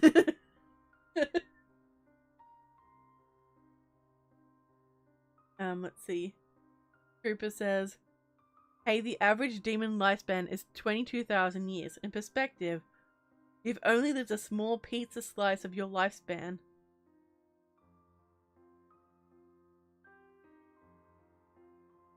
And no, demons live much longer than that, Troop. I should know, I am demon. Amateur says, I refuse to die until I finish my 2 series, make one more, and I've lost all my fave. Then all my fave lost wave songs are identified.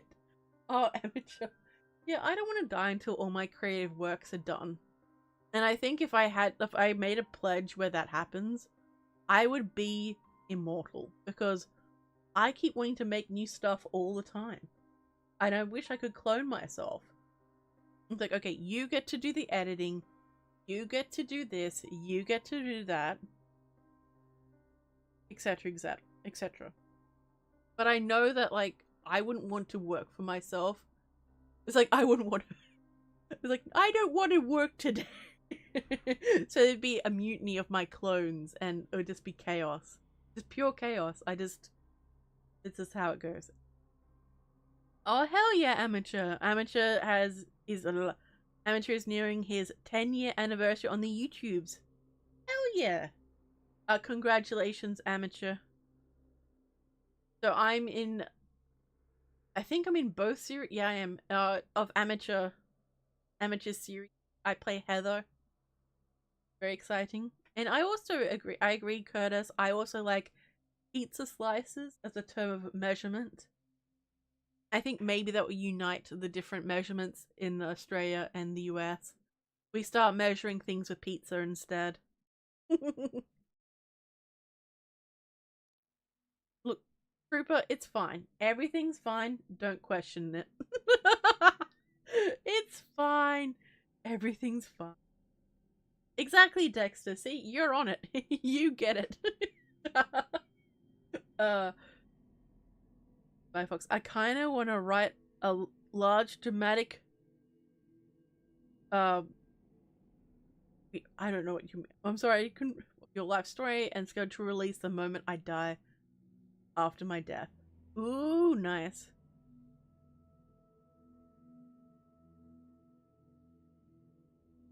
It's fine, Spy Fox. It's fine. Eat rendition. Well, I didn't. My mind went to like tenderloin for some reason. I'm like, no, that's not right.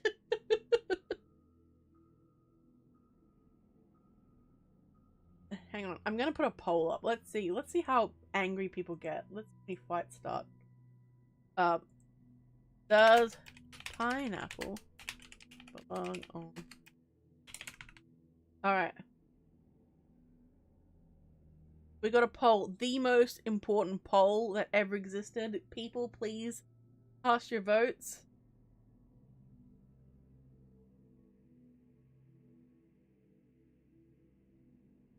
The glory.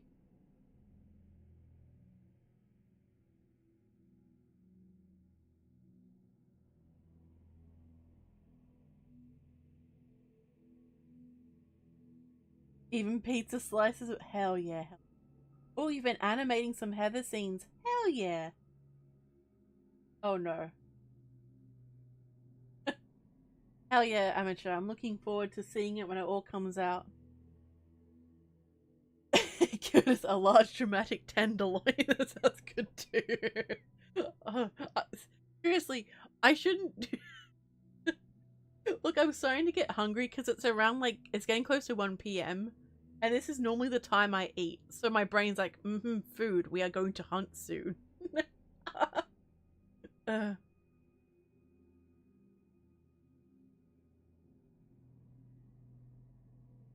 Oh, that sounds cool. Trooper says, after my death, I want a trail of clues, a map spread across the world, for my child and his friends to go on an adventure, sailing the 7 seas, battling monsters and dragons, exploring lost cities. But when they find it, The treasure is my steampunk top hat with a cloak on it. Nice. Good, excellent. See?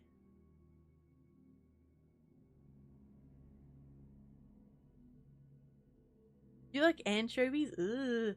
Brother, ugh. Sorry, I had to use them. Brother, what's that? I'm kidding. Amateur, you can have your pizza with anchovies on it. I will not judge you. Curtis, that's very dramatic. My heart says no to pineapple, but my logic and philosophic beliefs say yes. Wait, what? I like Hawaiian. So basically ham and pineapple is the best. It is salty, it is sweet, it is delicious.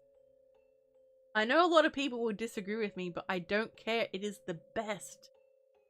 It's a classic for a reason.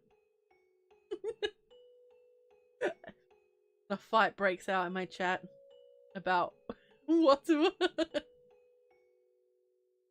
Trooper says, and a note saying, "This was my favorite hat.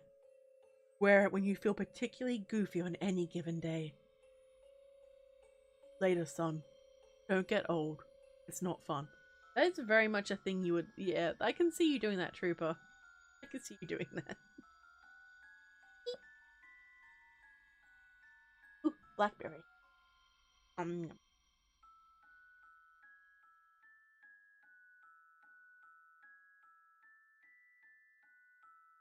Most professional streamer ever. I'm just gonna eat. It's fine. Everything's fine.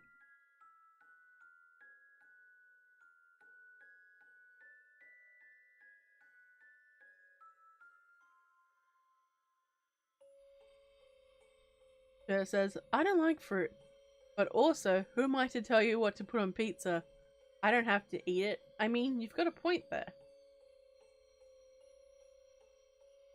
Why don't you like fruit, Curtis? Tell me, how dare you not? Sorry.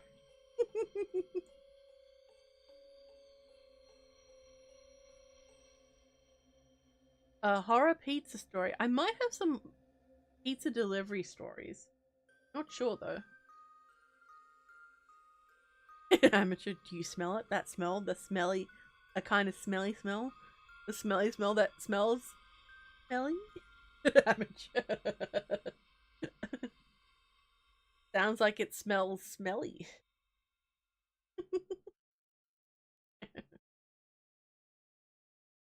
Oh.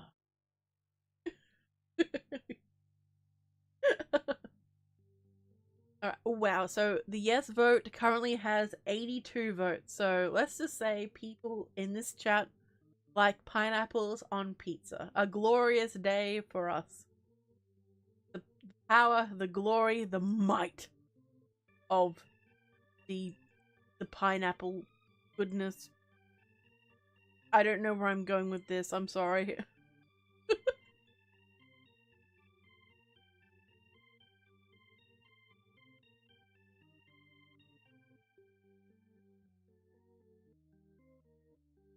Says my son probably wouldn't be surprised either.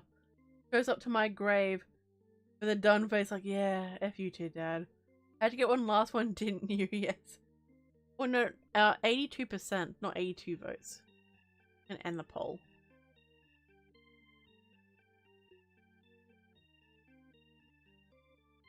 We did have some no votes.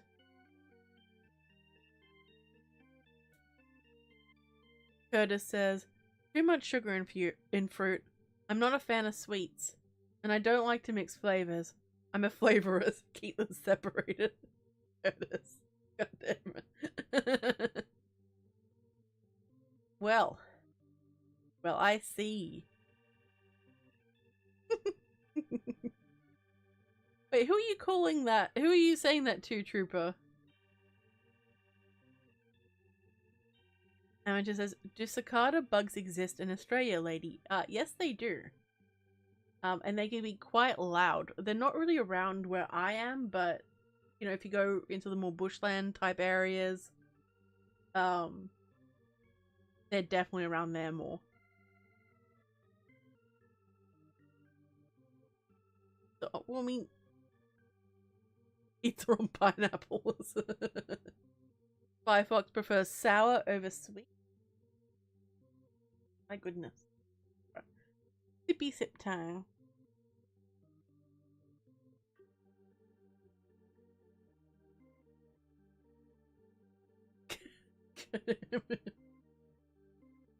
Trooper, you are okay. You are so chaotic. Just throw the slice on the fruit and take a bite of it. Don't even peel the pines off. Oh no, that's terrible.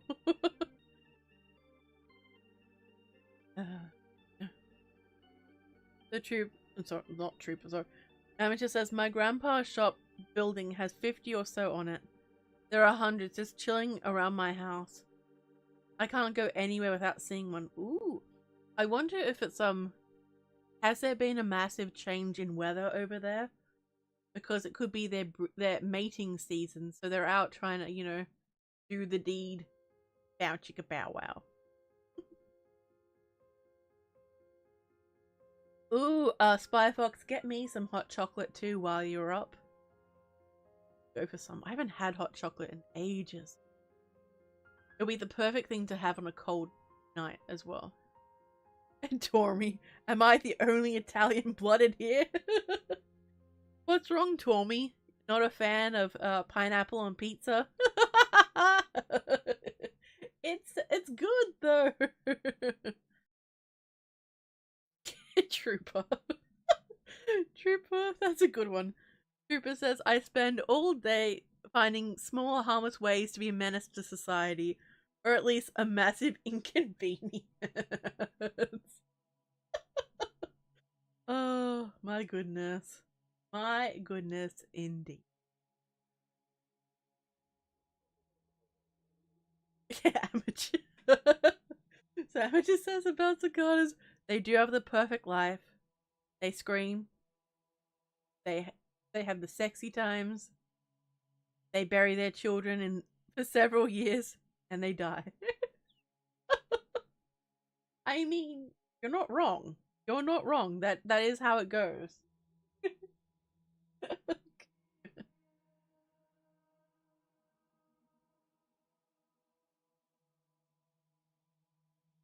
Trooper, oh my goodness, you are an absolute menace. That is evil. Evil. Oh, Trooper says, go to public bathroom, you know, darn well it's empty. Stand at door waiting like someone's in there, even though nobody is. Start a massive line of people waiting for someone who isn't there. Leave. Hold the door open for somebody, but stand right in the doorway. Trooper, you are a menace. An absolute menace. Oh my goodness, indeed.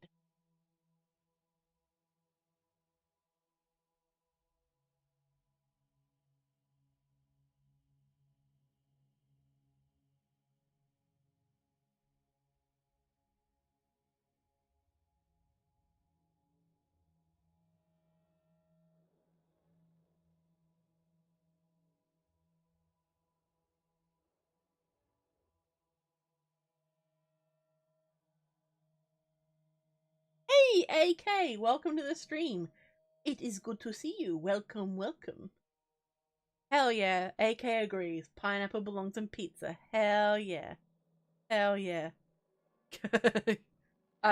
Curtis, send me a DM and I'll let you know if it's okay. Alright, Amateur, thank you very much for dropping by and spending some time with us. It is greatly appreciated. Have a good one. Have a good one. Trooper, oh my goodness, Trooper, you are an absolute menace.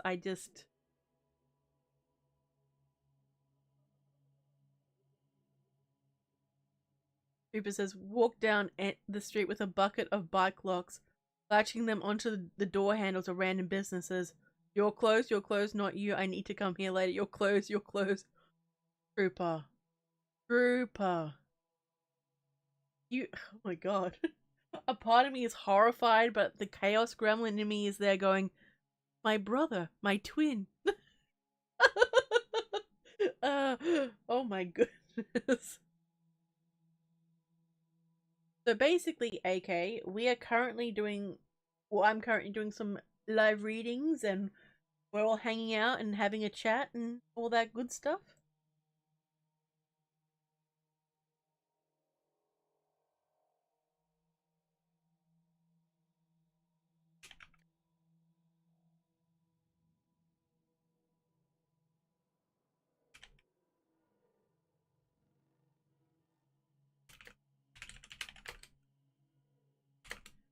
Yeah, you see, this stream. I don't know why the weird voice came out.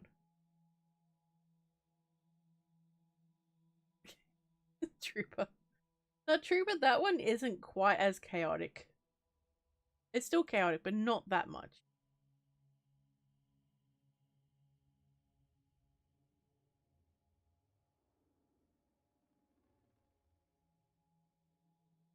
Alright. Shall we do another story, guys? While you're all gathered around?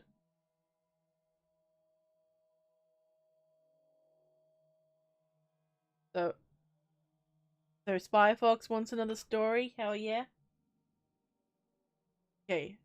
More stories? More live readings? I'll take a sippy sip while you answer.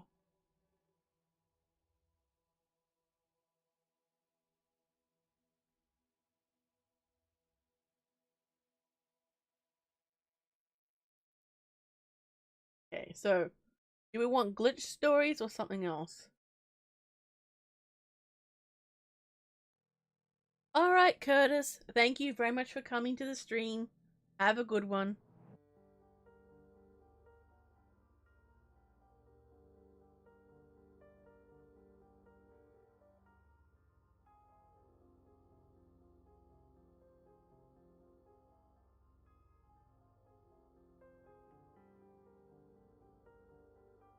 Bye bye. So glitch. Okay, so you guys want some glitch ones. Alright. For the glitch stories. I'm gonna pick this one at random.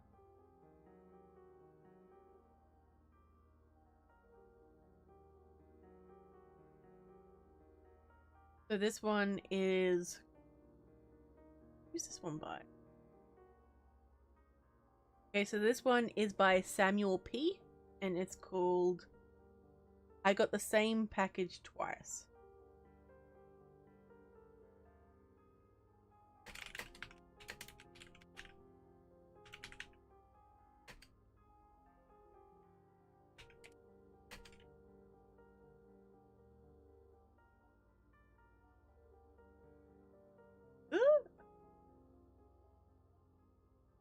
Oh my goodness.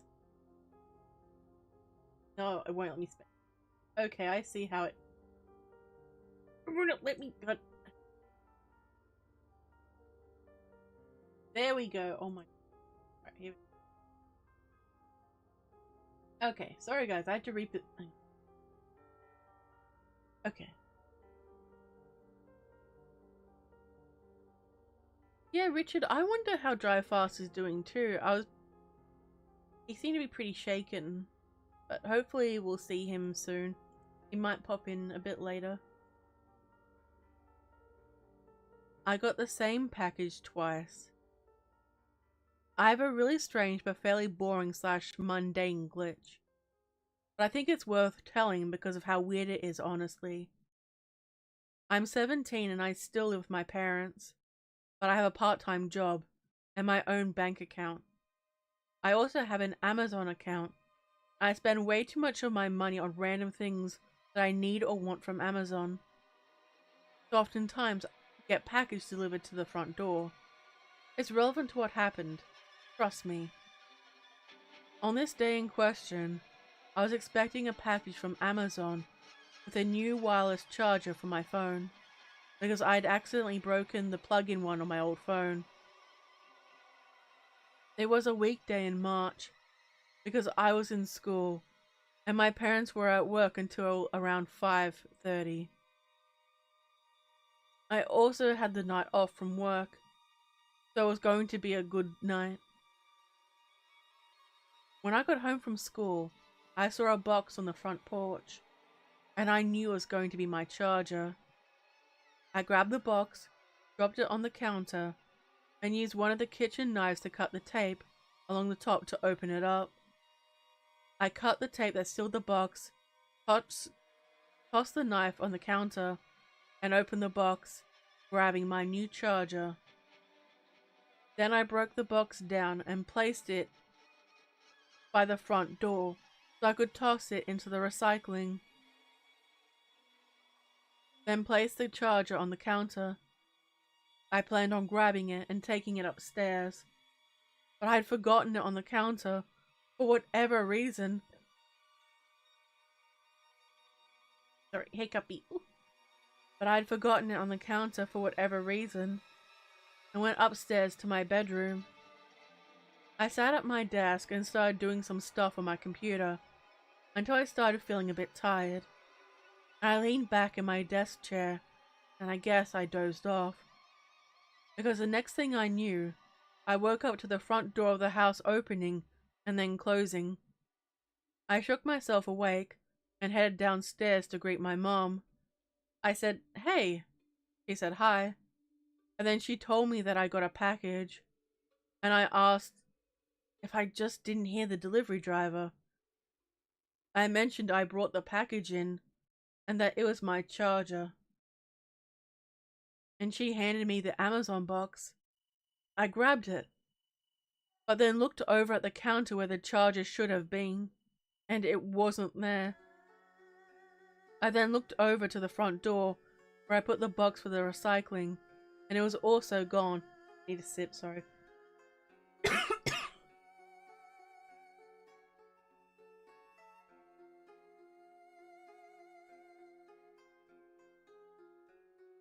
I was incredibly confused as I knew that I had already opened the box and got my charger out when I got home. But yet, I was holding a sealed box that I assumed was containing the charger that I had ordered. I grabbed a knife and cut it open, and sure enough, it was my charger. Now I know this isn't too creepy, but it was really weird to me, honestly. I thought about some of the possibilities, but none of them make sense. One thought is that my mum could have gotten some new Amazon packaging tape to retape the box shut and mess with me. But she couldn't have gotten the tape, and also, why would she do that? I also checked my Amazon app because it says the time when the packages are delivered, and the time it says was delivered was 4:43 p.m., which was about 45 minutes after I got home. So there's no way I could have brought it in when I had gotten home. So that's my glitch. I somehow managed to bring in a charger that hadn't been delivered. I'd even opened it, but forgot it on the counter when I went upstairs. It was then delivered a second time about 45 minutes later, and my mum brought the box in, still sealed. It was crazy to me, honestly, but I don't think I'm ever going to have an explanation for it, other than it was just a weird coincidence. Okay, so there's that one.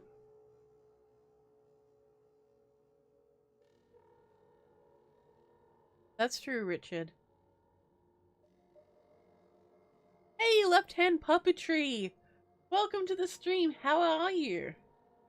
I hope you're doing good.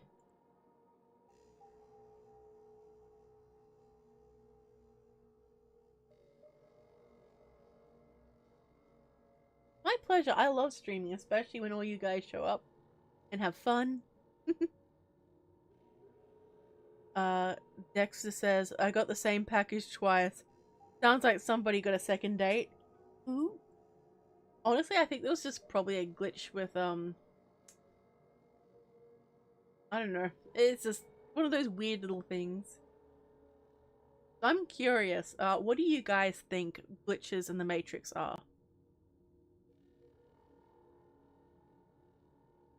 Cooper says, not gonna lie, I could believe that. I've seen weirder in real life. Pretty believable story. Yeah, I think so too. And same AK. I'm not sure what happened. Indeed, left-hand puppetry. Today is a glorious, glorious day. More coffee. Mm.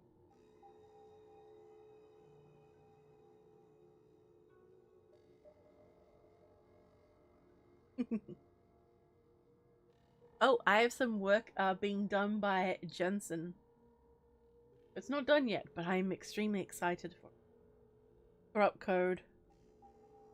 It's like the Mandela effect. Like, I thought for the longest time that he passed away when he was in prison, but it turned out that wasn't what happened. So I was like, wait, what? Big confusion. Big confusion.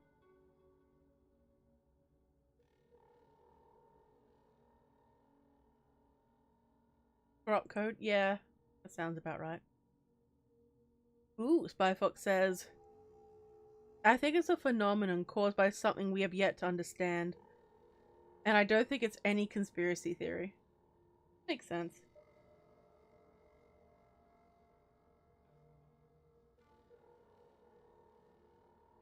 Ooh. Ooh, I like that, Trooper. We accidentally slip into an alternative timeline / move slightly forward or back in time, causing inconsistencies in memory, or lack thereof memory. Like you could have worn a moment of your life, of your life happened differently already. That makes sense. So there's also the Star Wars glitch, like the Luke, I am your father, that one. Dexter, I think it's microplastics and too much internet. Those damn kids with the internet, the interwebs. No, but it is interesting to think about how much the internet has become such a normal part of our lives now. When, you know, at one point the internet was just something that you went on occasionally, but now, you know, people are always connected, and then they have to have breaks from the internet as well. Oh, Trooper, that's called deja vu. The Trooper asked, like, have you ever sat there and had a moment happening around you and you're like, didn't this happen already? Like yesterday? So I wonder what causes deja vu.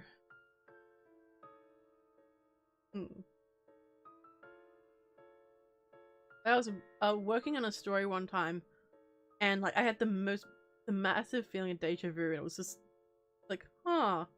Or I was walking in an area I hadn't been. I'm like, I've been here before, I swear. But what if it's actually one of the glitches? Ooh, you know what? It very well could be one of the glitches. Kathy! Hello, Kathy! Welcome to the stream. Kathy is one of my beloved channel members. It is good to see you. Welcome, welcome. How are you? So we are currently I'm currently doing some live readings, and we're chatting about glitches at the moment.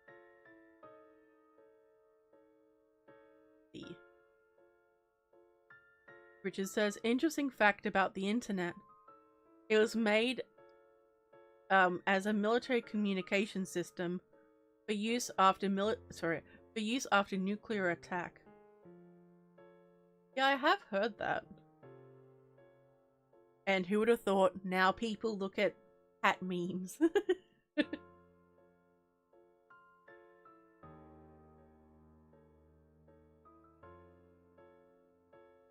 Gonna grab a quick raspberry.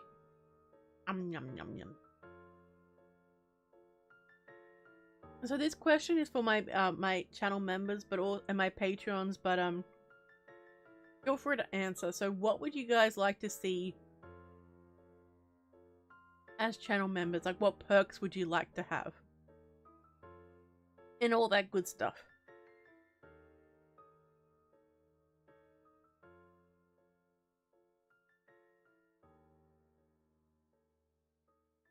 I'm gonna close this down. I think we'll do a different story other than a glitch one next.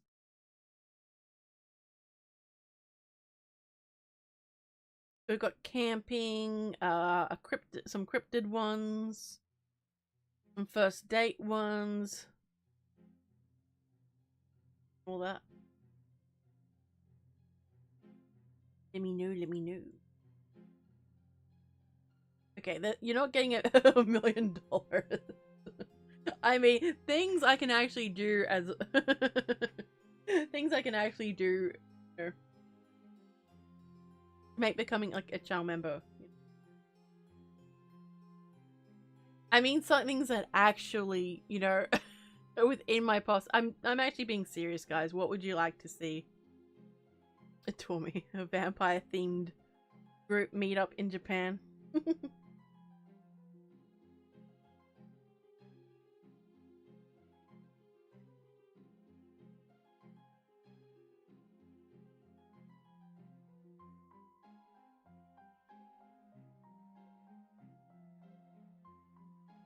Oh my goodness.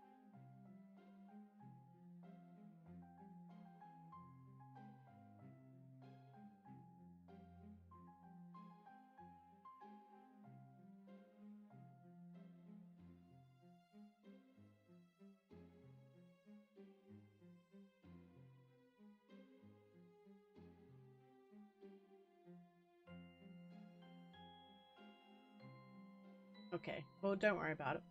Alright. Next door.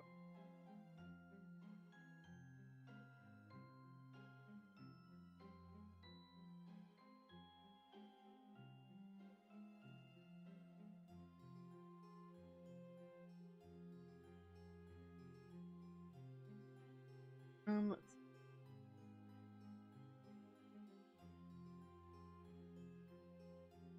Alright, we'll do a stalker story.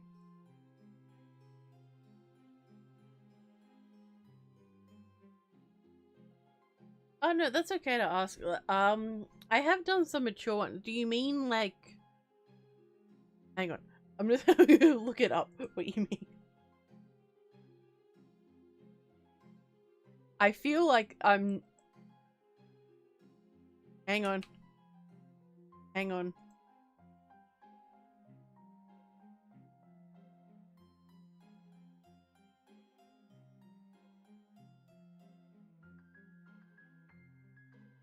I'm not sure what you mean. But like there's some... So I do ones... I haven't done it for a while, so I did some ASMR, like roleplay ones on Clio. It's where I do my lewd audio, I guess you could say. My channel member stuff will have sort of ones that are sort of like a bit iffy for YouTube. Like I can still do them, but I want to be a bit careful, if that makes sense. Left-hand puppetry. And it's okay to ask. If I'm not comfortable, I just won't answer.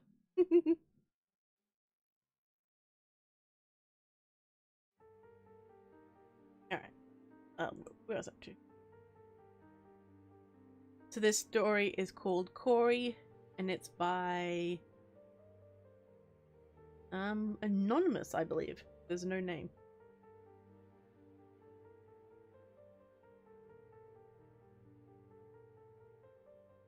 Which story is this? Story 5 or 6?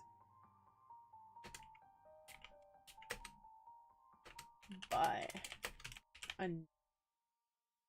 okay. Oh, Gone Wild Audio.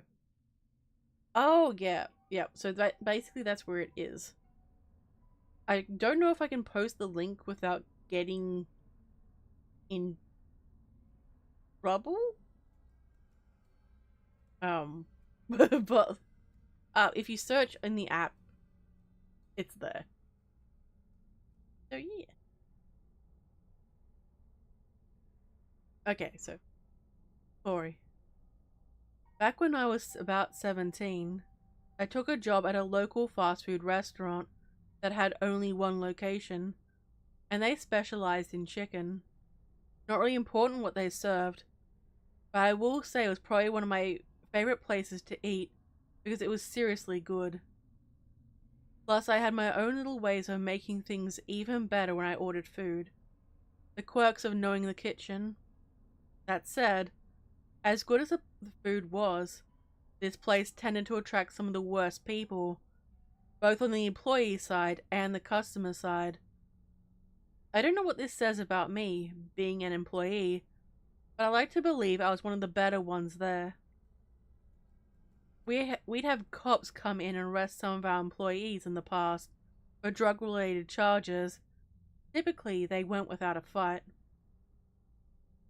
There was that one time that the guy tried to run at the cops with a fryer basket. That was sort of entertaining. He got tased, and that was pretty much the end of it. Anyways, this isn't a fast food horror story though. I could send you one of those sometime. This is a story about one coworker in general, named Corey. Corey was probably the quietest person to ever work there at the restaurant, and the most self-contained person I'd ever seen. He was the type to always move out of your way when you were heading in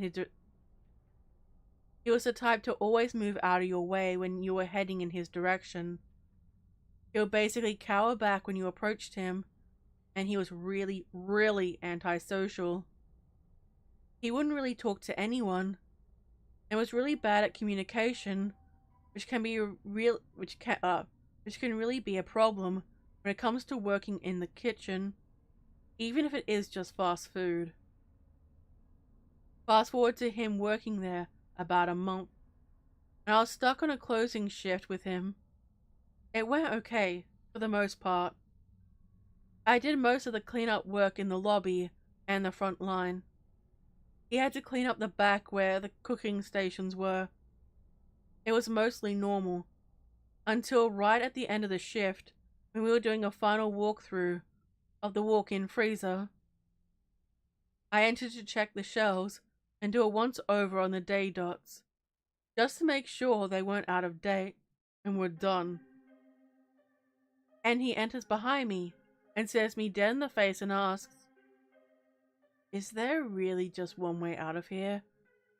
Like, if I were to shut and block the door, you wouldn't be able to get out?" I kind of just stared at him with a look of, "You're joking, right?" on my face. He quickly stepped it back, saying, "Not that I would do that.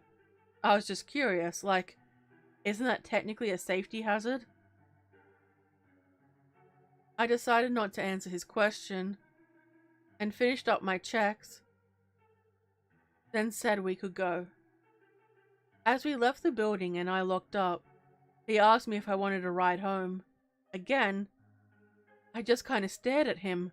I had my own car, and it was the only other car in the parking lot. I thanked him, but told him I could manage. He then asked me if I wanted him to follow me home, just in case. This was seriously the third huge, glaring red flag to blow out of this guy in less than half an hour. I told him good night and quickly walked away to my car with my keys in my fingers just in case. On my way out, I actually called the manager of the store and reported what Corey had said to me in the freezer, and mentioned I didn't really feel comfortable working the shift alone with him anymore. My boss was an awesome lady, and she was more than willing to work within the confines of what the owner would let her. That night was the last night I closed alone with him. Or he closed alone with anyone, actually. Every night he was a closer. There were now 3 people in the last shift. Of course, this wasn't the last time he did something creepy. A couple of weeks later, he actually asked me why there had to be a third person on our closing shift. I shrugged and mentioned that the boss just wanted to make sure things were done on time and the right way, so having 3 people made it easier. I then heard him mumble about how he missed just working with me at night. I let it go, mostly because I thought he wasn't going to be able to be that creepy person he was being. That same night, he proved to be an That same night, he proved that to be an incorrect statement. After we closed, I was on my way home, not paying much attention to anything around me, when I looked up into my rear view at a red light and realized he was seriously behind me. I had never seen him drive in the same direction as I did when we got off work, but I had to think logically and accept that maybe, just maybe, he had a reason to be over here. I kept on down the road thinking he would turn or pull off, but no matter what turn I took, he kept up behind me. At the time, being 17, I lived with my parents, so I called my dad and told him I thought I was being followed. He told me to come straight home and that he would be waiting outside. Sure enough, when I pulled in, my dad was waiting by the driveway with his handgun strapped to his side, and, sure enough, Corey had followed me the entire way. When I pulled into the driveway, he sped past. My dad was obviously curious if I knew the guy. I told him he was a co-worker that was a bit of a weirdo, and that he had been a bit of a creep to me in the past. He was pretty upset, which was understandable, but I told him I had it under control, and that management was aware of the whole thing. That night was actually the height of all of this. Not just him driving by, but what he did after. It was a Friday night, and it was pretty late. But I wasn't able to sleep because of the whole thing with Corey following me. I was sitting on my couch and watching a movie to try and get myself to pass out, when out of the corner of my eye, I noticed a car had pulled into the driveway. I thought for a moment that they were going to just turn around, but they sat there for a few moments, and I felt a bit scared. I kind of shrank down along the wall and peeked out, and to my surprise, I saw Corey walking up to the door. I was about to get up and seriously start yelling at this guy, but he then smashed the window on the door with what looked like a hammer. I stood there freaking out for several moments. My dad came running down the stairs with a gun in hand and started screaming at Corey. It all felt like it was in slow motion. It was actually pretty fast. My dad seriously pinned him down to the ground while my mum called the cops. When they got there, I had to explain to the police what I saw and the whole situation with Corey at work. And honestly, it was a nightmare. I thought this guy was just quiet and maybe a bit awkward, but he was legit crazy. He was arrested since he was on the property, and they found a hammer by him when they showed up. I had no idea what happened to him, and sure, this may not seem like too much of a crazy stalker story, but for a short time this guy stalked me, and it was awful. I'm glad this guy didn't escalate it any further than smashing the door's glass, but he also didn't have time to do so. Who knows what he would have done beyond that. I'm thankful I haven't seen him since it happened, and honestly, Corey, I'd be more than happy if we never met again. Never met again. So that's that one. Hello, Adams. Yeah, welcome to the stream. It is good to see you.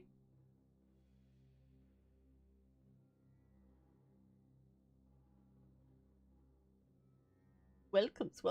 So what did you all think of that one? Stalker stories are pretty scary. It's mainly because it is such a common thing that happens, and ooh, terrifying.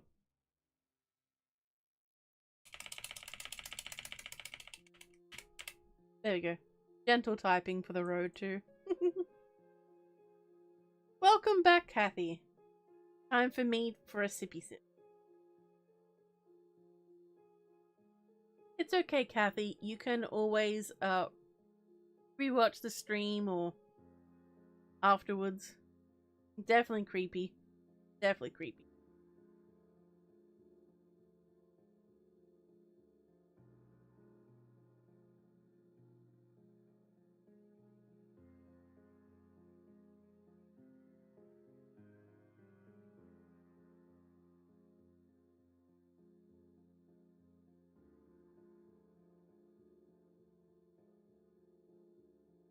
Hell yeah.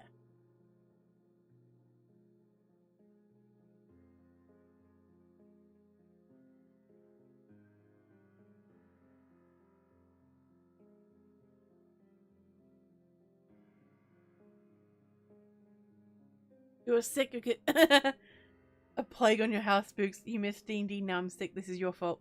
Well, Adams, if you're mean to me, that's what happens. I'm sorry I missed D&D, Adam. So, for those who don't know, I play D&D with Adam and my BB, Miss Creepy Tales. And we've got someone else who's going to be joining us, but I don't know them. But we basically torment poor Adam, who is the DM, and it is glorious.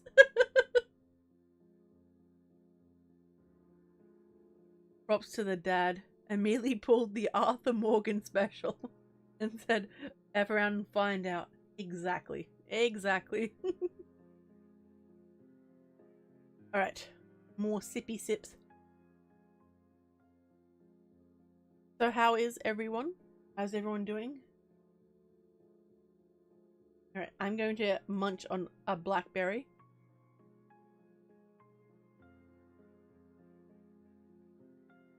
Man, I love blackberry, so I didn't get blueberries this time because they weren't at the store. Big sad. But I have my blackberries and my raspberries to sit and chew on while I'm streaming. Adam, I did not get you sick. That is all on you. I'm just an innocent little demon doing my thing.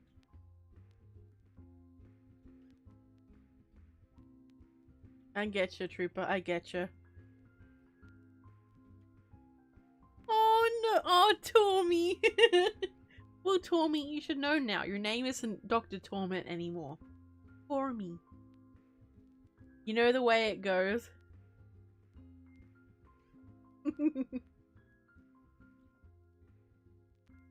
I will just add in random word torment randomly to get you to pay attention. Okay, Richard. Thank you very much for joining this stream again. I'll see you next week. So I'm thinking about possibly doing a nighttime stream sometime soon. They always I don't know, they tend to have weird Chaos Gremlin energy for some reason. I don't know why. It just tends to be how it goes.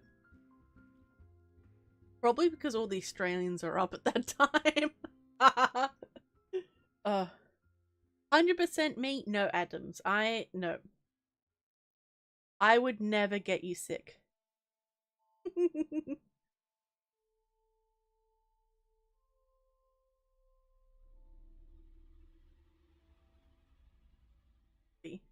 Hey, Laughing Joker! Welcome to the stream. Good to see you. Innocent she came. Yeah, sure. Little demon, definitely. Hey! Hey! AK missed those nighttime streams. Yeah, they definitely had a different vibe. I've been having good sleeping patterns and all that sort of stuff lately for my health. Like, ugh.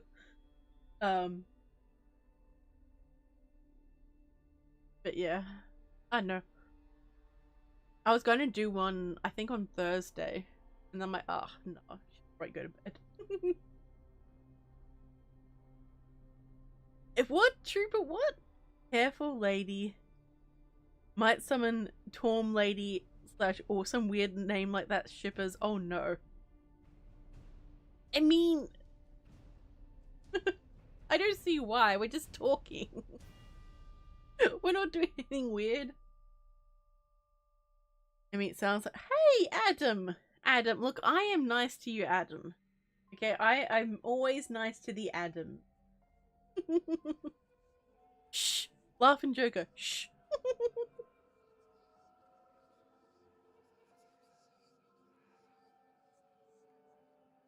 Yeah, okay, I like how the nighttime streams, there's no schedule, it's just if I feel like streaming, I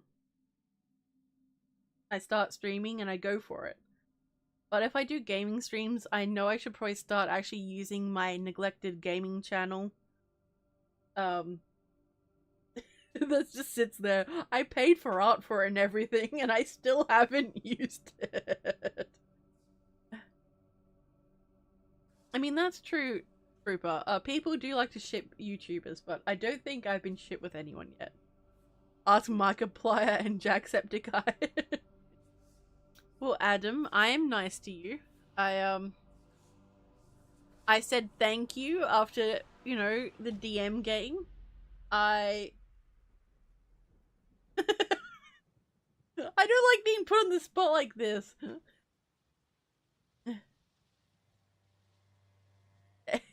True. Adam. Also, Spookaria cross nugs is the only shit we can approve here. Look, I can't help it if chicken nuggets are absolutely delicious. They are a godsend, although I haven't had them for a while. To go for some chicken nuggets and some hash browns. Ooh, I love hash browns. But it turns out that, you know, living on a diet of mainly chicken nuggets and hash browns was actually really bad for me. Oh, and blueberries. So like, yeah, I had to change my diet and be healthy. Damn health.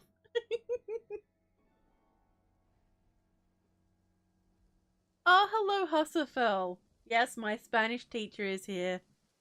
I always notice you. I notice everyone who comes in. Because you all mean a lot to me and I appreciate you all. Look, Adam. Look. Look, I told you, Adam. You're really putting me on the spot right now. No, blueberries are good for you, but most of my diet isn't all the best. Okay. God damn it, Adam. Hashtag lady doesn't pay her mods. Oh my god, I still need to send out the mod mugs. Oh no, I'm so behind. Look, look. It just reminded me. Oh no, I've got so many to send out. Oh my god. Ah.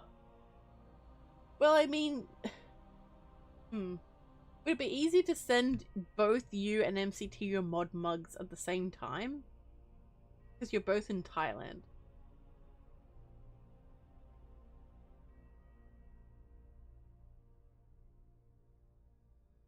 Boing. Hey, look, Adams, look. I'm trying my best, okay? God damn it. Look, I will try my best to send all the mod mugs out. I have a thing called a bad memory, and I forget things all the time. It's fine. Everything's fine.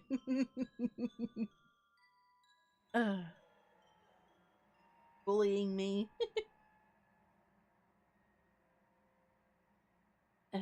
Ooh, Hasselfeld made a Frankenstein narration. Oh wait, you're leaving. Oh, that's sad, Adams. Are you excited to go back to Canada? Or is this a conversation you want to have in private? Rather than just like in front of everyone. Okay, so hold back on your mug until you're wherever. Adams, it is very sad.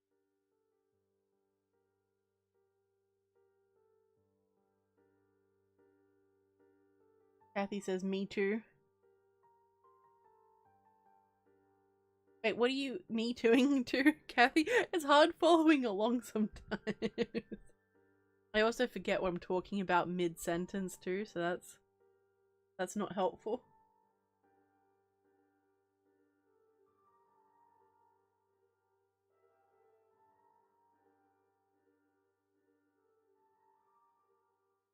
Ooh, getting things done. Hell yeah, Kathy. Hell yeah. I will encourage you all to get the things you need done. Imagine me being a gremlin voice in your ear. Like, come on. Wait.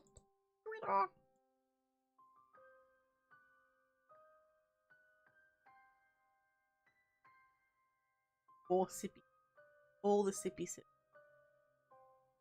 But yes, there will be mod mugs coming. I do need to work on my new merch, but I don't know whether to wait until all the stuff's in or just go in and just do it now.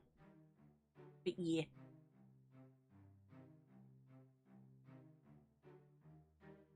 Okay, what other stories can I do?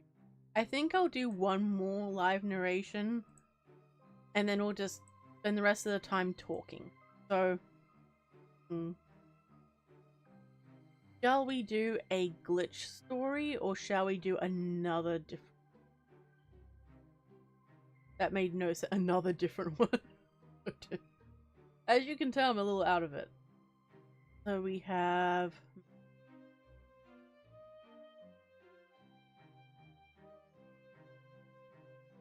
online dating, Easter, cryptid.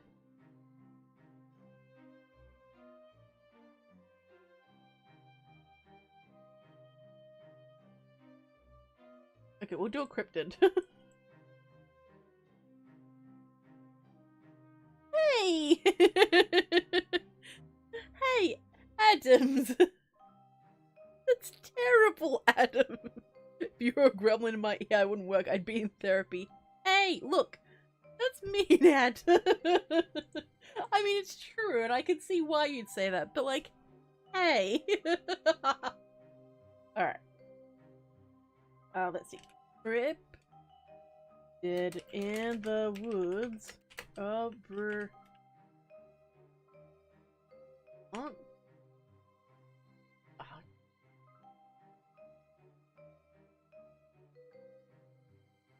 By Anon.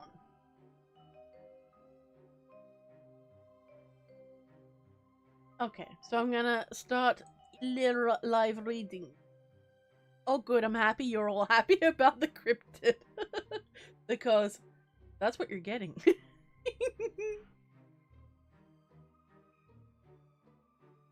Cryptid in the woods of Vermont. Some encounters in life are so extraordinary, they become sharply etched into your memory, completely refusing to fade away, no matter how much time passes. I had one of these encounters. One of these interactions with what I think was a cryptid of some sort. I cannot explain what the hell I saw that... Sorry. I cannot explain what the hell I saw, other than to say it was a creature straight out of my wildest imaginations. And the whole thing was incredibly chilling for me. I grew up in a rural town in Vermont. The endless expanse of woods was my playground for most of my youth. I was always an adventurer, pretending to be the first person to ever venture into the middle of nowhere. For me, the trees always held untold mysteries for my young brain. However, the day of this encounter, my view of the woods was completely shifted. This evening, it was starting to get dark, and the sky was turning to a really pretty orange, and it was about time for me to head back home. So, I was starting to head back toward the house. I had my flashlight with me, but I also didn't want to be out there when it had gotten too dark. So I was heading mostly in the direction of my home, but was still pretending I was an adventurer and heading back to camp. About halfway through the trail back to my home, I heard what sounded like a rustling in the underbrush. My first thought was a squirrel or a fox or something like that. It wasn't too terribly uncommon to run into something like that in the early evening, so I dismissed it at first. But then I started hearing what sounded like heavy steps in the leaves. The rustling went from soft to hard stomps as to whatever was out there walking a bit out in the woods. At this point, my mind went to the possibility of a bear. I didn't think it would be likely considering my location and the time, but it wasn't impossible. Then I started hearing this low guttural growl that sent the sharpest chill down my spine, and from there I knew that this was not a normal forest inhabitant. I kept walking toward the house, but would frequently turn to look back into the woods, looking for the location of this thing. I paused for a moment and shined my flashlight out into the trees to see if I could get a glimpse of whatever this thing was. My heart nearly stopped when my small light lit up this creature. This monster was unlike This monster was like anything I'd ever seen or heard. It was massive, at least 6 feet tall, hunched over behind a tree. It had fur that was thick, but there were spots that looked like they were missing patches. And where the patches were missing, the skin looked irritated and almost damaged. At first, I thought it really was a bear, although injured or sick. But I noticed that it was digging at the ground with a bit of aggression, like it was trying to get at something, and its hands weren't like any kind of creature I'd expect to see. They were almost human-like, with normal-looking fingers. It didn't even have claws. It just had long, human-looking fingers that were digging into the dirt. That's what really set it aside as something other than a bear for me. I froze as I watched this thing tear into the ground. This thing was paying me no attention, much to my surprise, and I knew I needed to run, but I honestly couldn't until I watched this thing stand up and glance in my direction. It pulled itself up onto its feet, turning away from whatever was digging at. I swear it sniffed the air in my direction, like it was trying to identify what I was. As soon as I saw this, I took off back towards the house as fast as I humanly could. I swear I could have set a new speed record with how quickly I ran from that spot to my front door. And when I finally got to the porch, I stopped for a second to take a breath. When I did, I looked around to see this thing was following me. But it wasn't. I ran in and I locked the door as quickly as I could. But then I stared out the window to see if I could see this thing outside. But again, I couldn't. I had no idea where this thing had gone. I was glad to see it hadn't followed me home. I have no earthly idea what that thing was. But I can tell you with certainty, it was not something that normally occurred in the woods of Vermont. It wasn't an injured bear based on the hands or how it held itself. And it wasn't some kind of wolf or dog or anything, based solely on how large it was. Even now, I have no explanation for what I encountered that evening. Was this some kind of cryptid? Or something like a dogman? I don't know, but it scared the absolute hell out of me. I never ventured out that far into the woods after that day, and I no longer live in Vermont. So I have no idea if that thing is still out there. I'm glad I was able to get out of there unscathed. But I can only imagine what would have happened if that thing had been more interested in me than the hole it was digging. And that's the story.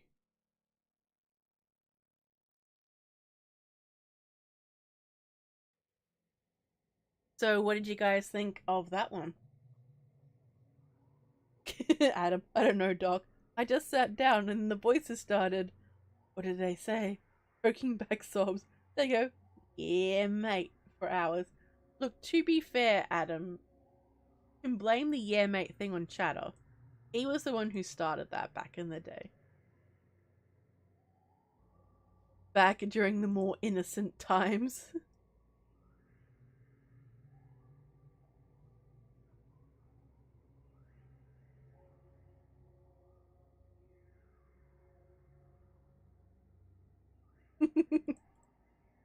You liked it? Hell yeah. Kid Trooper. Should have asked the little guy what he was digging for. Probably needed help looking for his glasses. My goodness. These stories like this remind me of, I always wonder whether cryptids are just people who may have been abandoned or live that far out and have never seen people. I'd love to read a story that was based on that sort of thing. You know, people sort of like raised away from society and all that type. So it's supposed to be that you can rehabilitate people easily if you get them when they're 8 years and under. I think it is 8 years. It might be a bit lower. But if you get them later, they don't learn speech as well because so much early development takes place when you're a child. Yeah, that's really interesting. I'll remove the text.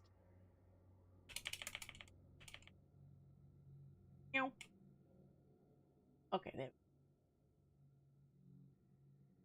So we're going to talk, I think, until the end of the stream, unless people really, really, really, really, really want another one. But yeah, I keep getting story ideas. I keep getting more ideas on top of ideas. It's like,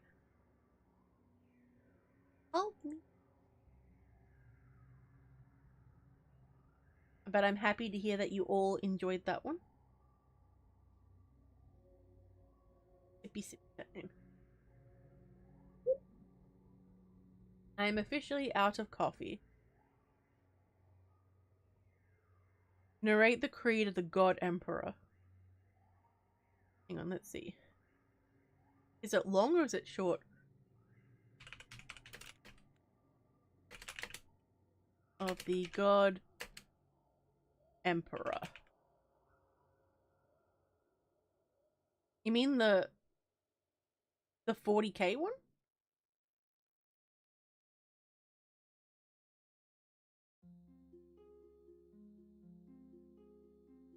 I'm trying to find it.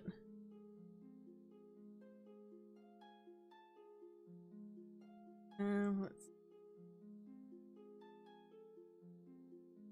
Well, it's short, but I don't know if it's copyrighted, and I don't want, you know, I don't want a copyright strike. Let's see.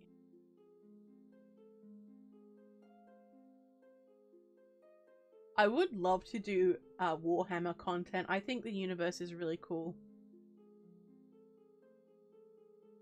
Because at one point no, you're like, I was mostly joking. No, we're going down this path. We are going down this rabbit hole now. Look what you've done, Trooper. At one point, I was going to make gaming lore videos instead. Or like history chat, like a history type YouTube channel as well. Well, I can't find it, and I don't know if it's copyright free. I don't want to get in trouble.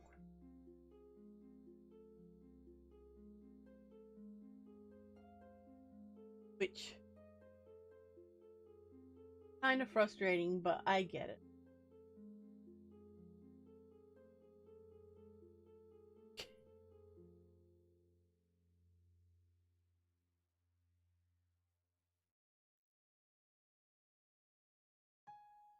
I think I don't know when Henry Cavill's his 40k thing's coming out, but I'm really looking forward to it.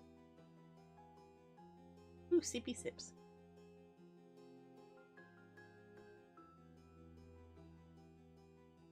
Hi back. Well, I'm Lady. Welcome back. In all seriousness, welcome back, Adams. Welcome back. We're all just relaxing. Just to see Lady talk about hennas. Look, hennas is amazing. That's not my fault, Adams. He is, you know, hennas. I cannot deny the power, the glory that is the henna. Okay, look. It's fine. Everything is fine. Not even surprised. True, true. That is true, Trooper. I wonder what the Emperor thinks of himself right now. And the Imperium. But, yeah.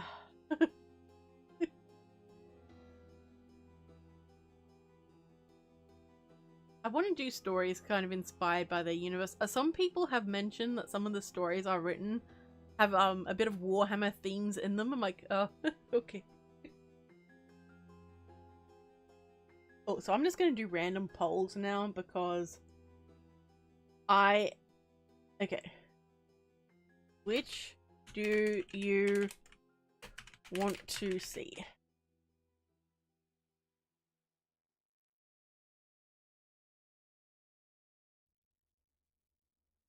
You're a nerd, Adams. More. Okay. The poll should be up now. Okay, let me know which one you prefer. Although technically Apocalypse is under sci-fi, I don't care. You know what I mean? Option 3, Hanners. It's just a story dedicated to Hanners. Can you imagine how awkward it would be if Henry Cavill saw it if I did that? Or back in the day when Midnight Chills and yourself, Adam, made all the memes with Henry Cavill on them. Oh dear. What's that supposed to mean, AK? You wonder why I've been turning into a Chaos fan. I am not chaotic. Okay, I am not. I am order.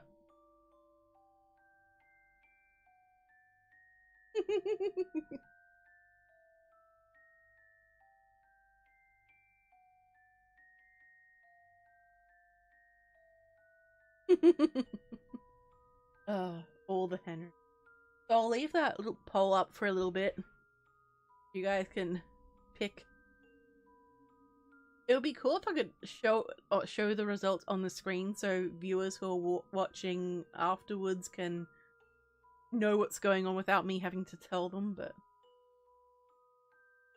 at some point I'm going to up my streaming game and hopefully my internet won't be too much of a potato to not be able to handle it. We'll see. Me? Excuse me? Okay, how on earth did I get you into chaos? Slanesh all the way, by the way. Anyway. Hang on a minute. So, Trooper says, hear me out. Henry Cavill, Ryan Gosling, Ryan Reynolds, and Johnny Depp road trip comedy. And John Cena too. That does sound like fun. So, I always get Ryan Gosling and Ryan Reynolds confused for some reason. They don't look alike, but they look alike enough in my mind.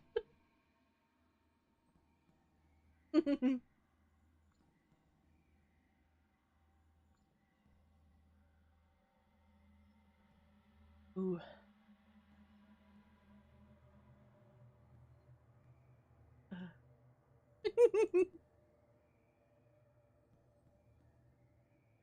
Where I was up to? Oh, are we at 50-50? Yeah, we are. Nice. I mean, it sounds like would be a fun movie. So one time I did a poll. I can't remember what it was for. I think it was for, you know, hey, what should I do this weekend, like for my stream? And there was like 4 options, and it's like everyone was like aiming to make them all equal, and that happened on every platform that I put the poll onto.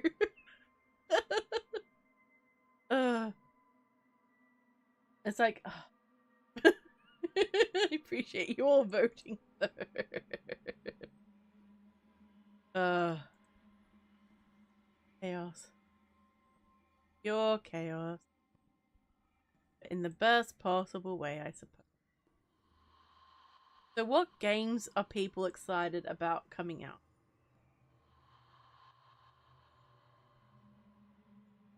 Let me know.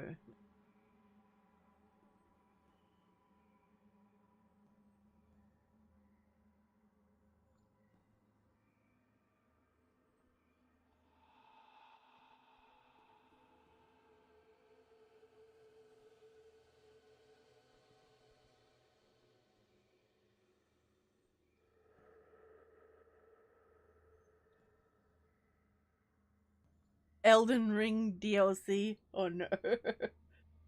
Oh. God damn. No.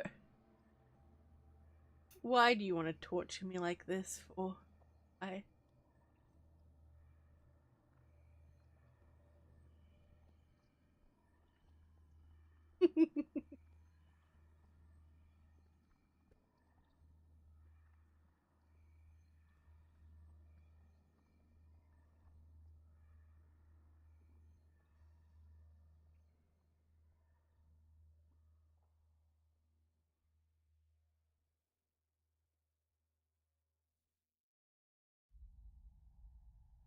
Since we're on Warhammer 40k talk, mostly excited for Space Marine 2. Ooh, nice. Yeah, I'm so behind on everything. Just try one game, Spooks. It's not that hard. I know what you're like, okay? I know what you're like. You are trying to lead me astray. I am onto you.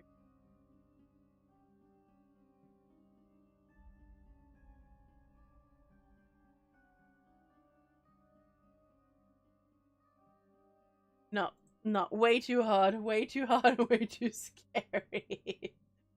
Why must you torture me like this? Why?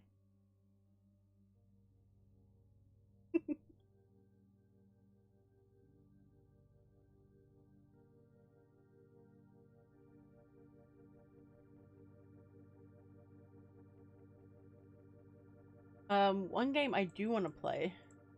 I think it'll be interesting. I do want to have my Fallout streams. I think it'll be fun. And watch the chaos unfold. I also want to play Forewarned. It's kind of like Phaz, but it is a... It's like, but you're exploring Egyptian tombs and things. So the history buff in me loves that idea, but it's still horror themed, so I feel I can get away with it. Doom. Wait, there isn't. There is Doom, but I don't think it hasn't come out yet. Elden Ring is a masterpiece. It sounds stressful. It sounds like it's going to be one of those games that are stressful for me, but fun for everyone else too who's watching. But I also don't want to have a brain aneurysm while I'm watching, so there's that. My goodness.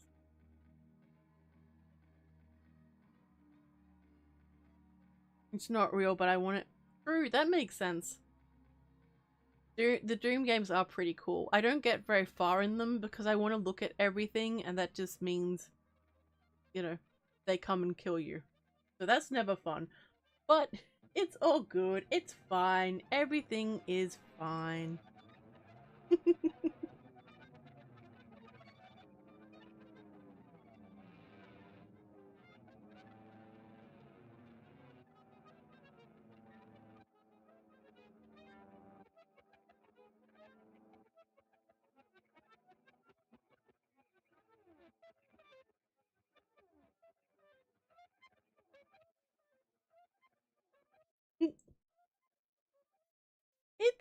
It's fine. Everything's fine. Anyway. So, well, I had a list of things. Did I delete my list before I... Oh, yes, I did. Okay. That's great. That's great, me. Big organized. It was always after the stream, I remember all the things I was supposed to talk about, and then I just go, I'll do it next week. It's fine. Everything's fine.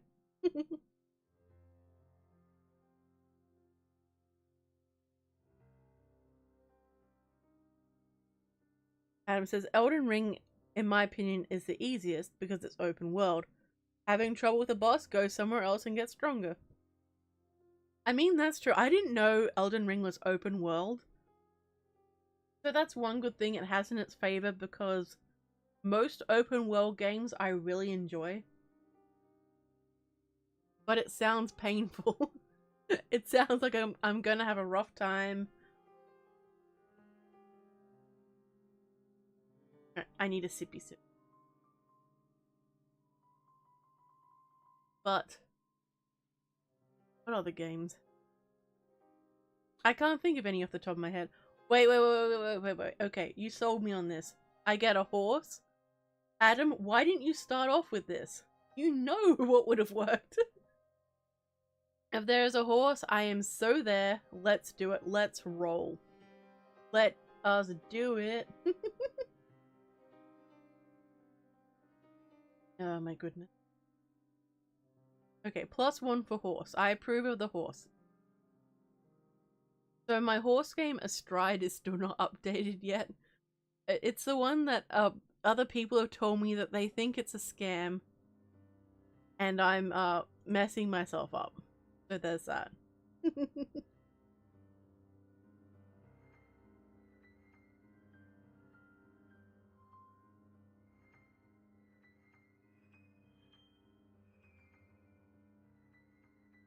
Yeah, mate. Oh, yeah, mate. I got some. After a call.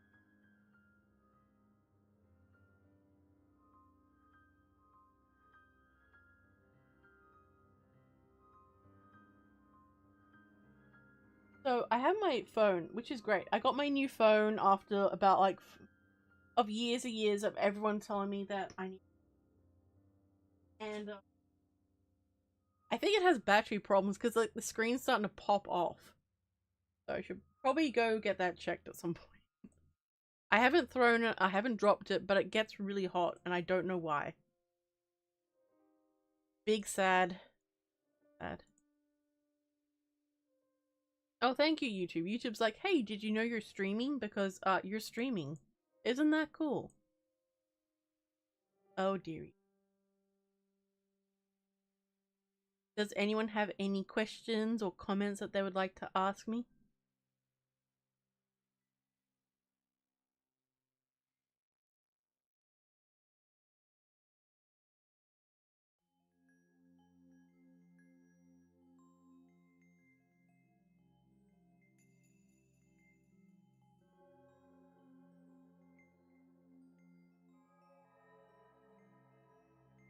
Put it in rice? No, I wouldn't be able to put it in rice, Adam. I know the thing, put it in rice, but I know you're joking, but I don't think it would help. Like, it's opening up. I don't know, AK. I don't know why it tells me at the last minute, the very, very last minute that, you know, it's doing that. Oh well, it's fine. Everything is fine. Adam. That is a very good question. When is the potato bake coming? Well, I don't know yet. I keep thinking, you know, I've thought about actually making potato bake and showing people the process of making it. Because I think that would be really cool.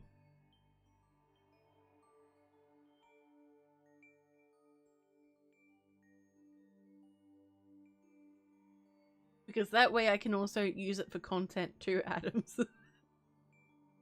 I know you want the recipe yourself, the sacred recipe. What?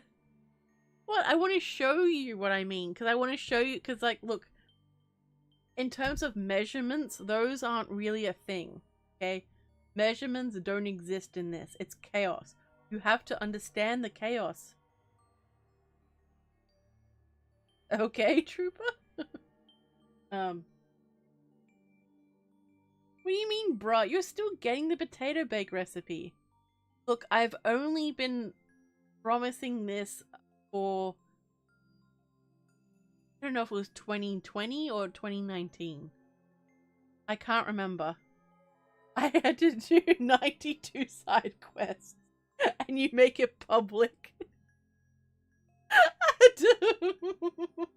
Well, no, you'll get to see it first. You will get to be the blessed one. You'll be able to say, I saw it first, unlike the rest of you.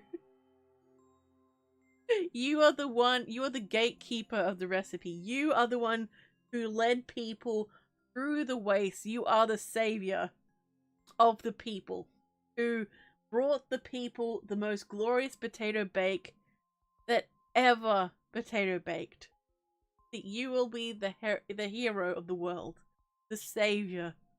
This is some bullshit.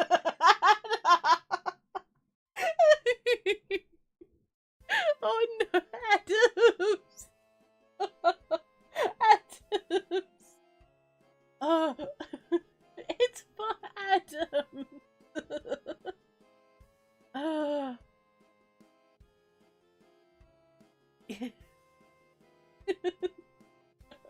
She drops it when GTA 6 drops. Adams? Adams? I want to read. No, Adams! God damn, Adams! I'm sorry, Adams. Oh my goodness. Oh, it's fine. Everything is fine. Why are you so quiet, Adam? Adam?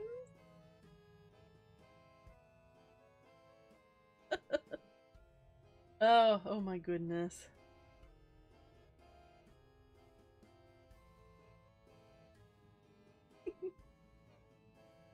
It's fine, Adams. Everything is fine.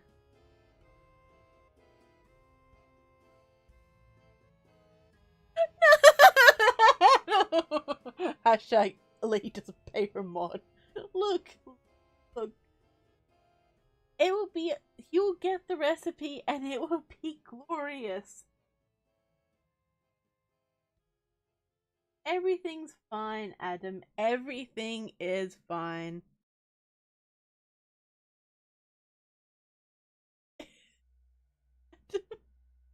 My goodness. So, keep an eye out for my upcoming stories. Ladies most living off my McDonald's wages. Wait, what? Look.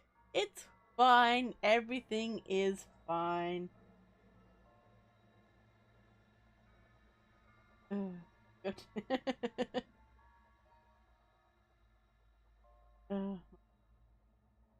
My goodness, indeed.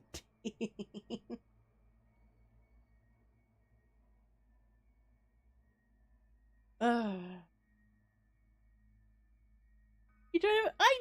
What do you mean, Adam? What? Okay, what else have I promised you? Okay, what else have I promised you? Tell me.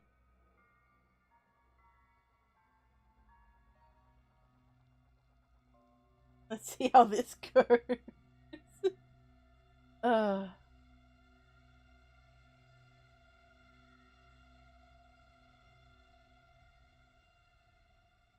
It's fine. Everything's fine.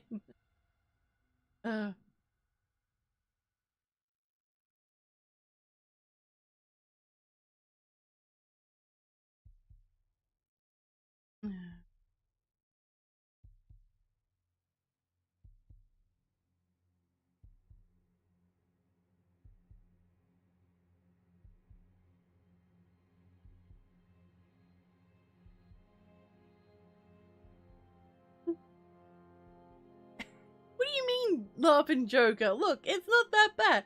I'm waiting for Adam to list. It probably is too. Goddamn. It's fine. Everything's fine.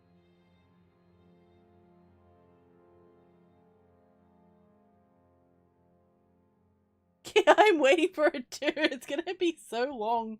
It's gonna be the longest message ever posted in my chat. Because that's the way it always rolls.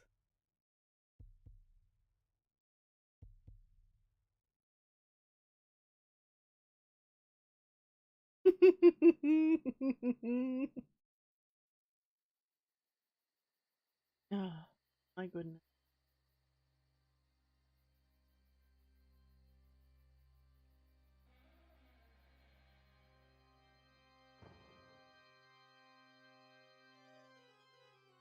See.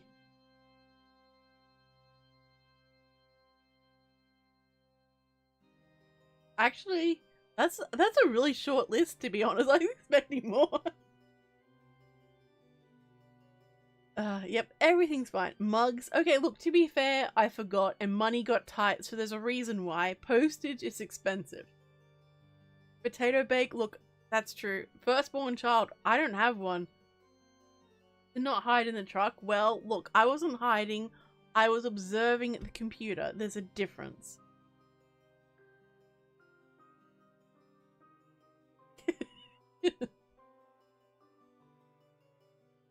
So, there. Yeah, I did offer you my firstborn child, didn't I? I did forget about that. But just think, you get to raise my firstborn hellspawn for you.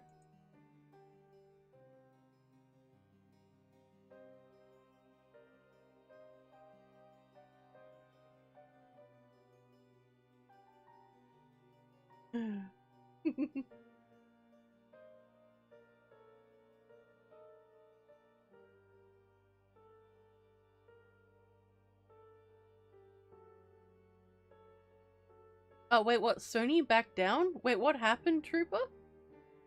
Is this, Helldivers 2 news? Let's see. Helldivers...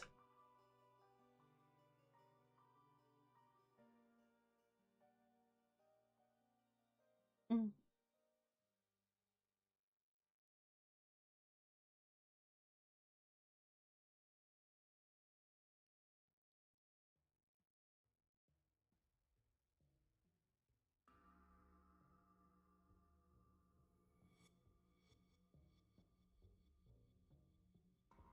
Just announced... Oh my god, awesome! The PlayStation Network requirement won't go through. Hell yeah! Oh my god, I was just about to refund the game and now I don't have to. Excellent. Excellent.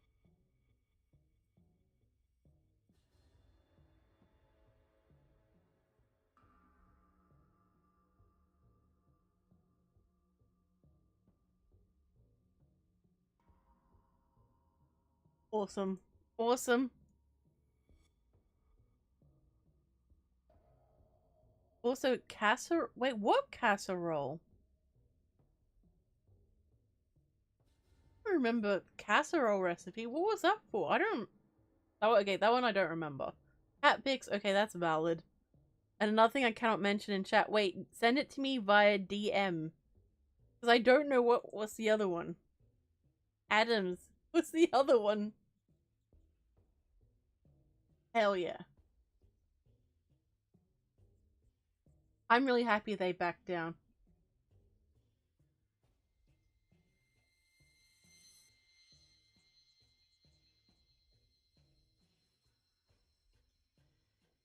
I'm just waiting for it.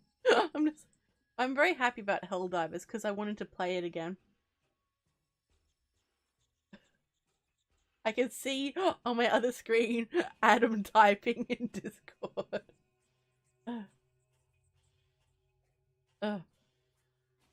I'm very excited. Okay. I don't feel bad about the idea of playing Helldivers 2 again. But it's a clear sign that, companies will fold if people, make it very clear that they're not going to tolerate certain behavior from companies. So keep that in mind. You tell her, Adam. Hell yeah. Alright, let's...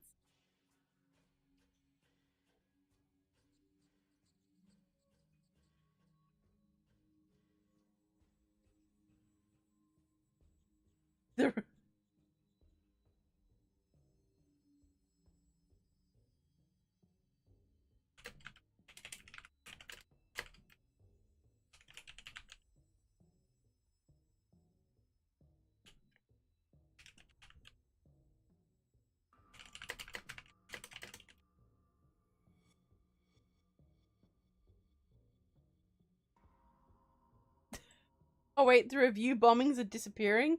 Hell yeah! Oh, that's awesome! I'm proud of the community. Go forth.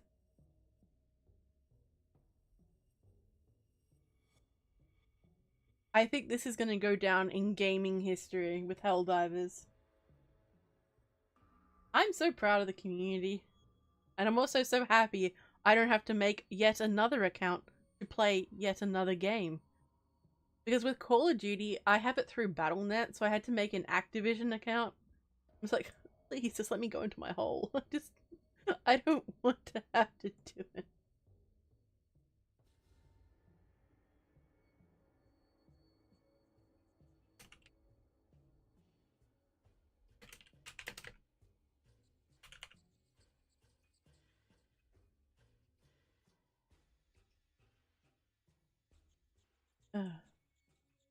Hell yeah, Trooper.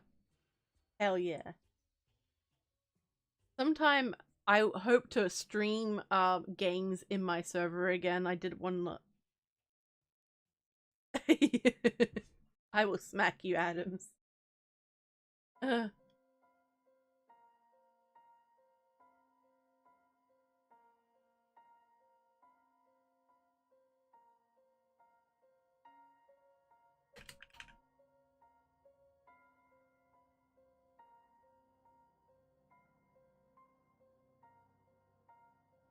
hell yeah.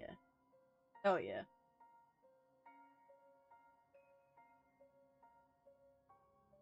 Helldivers 2, I think, you know what, the reason why Helldivers 2, it's so successful, in my opinion, or before they messed around with this, was because the goal was simple. It was very simplistic. You know, that's it. You know, it was just, you're in this world without any real life influence, in a way.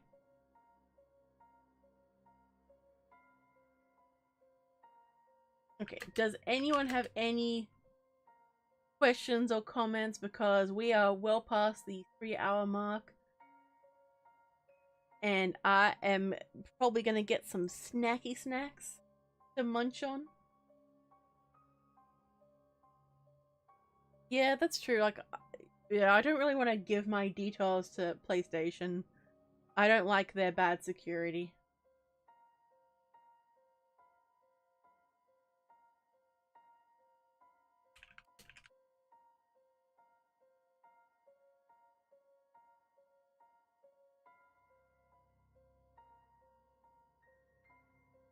Oh, yeah.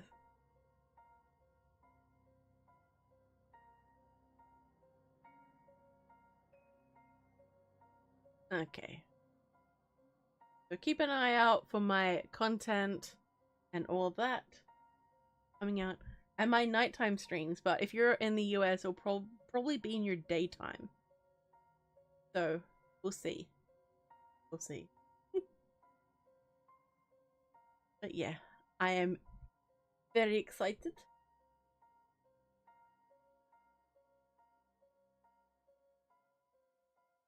Alright, guys. Stay safe, my little spooklings. And remember, I'll be watching you.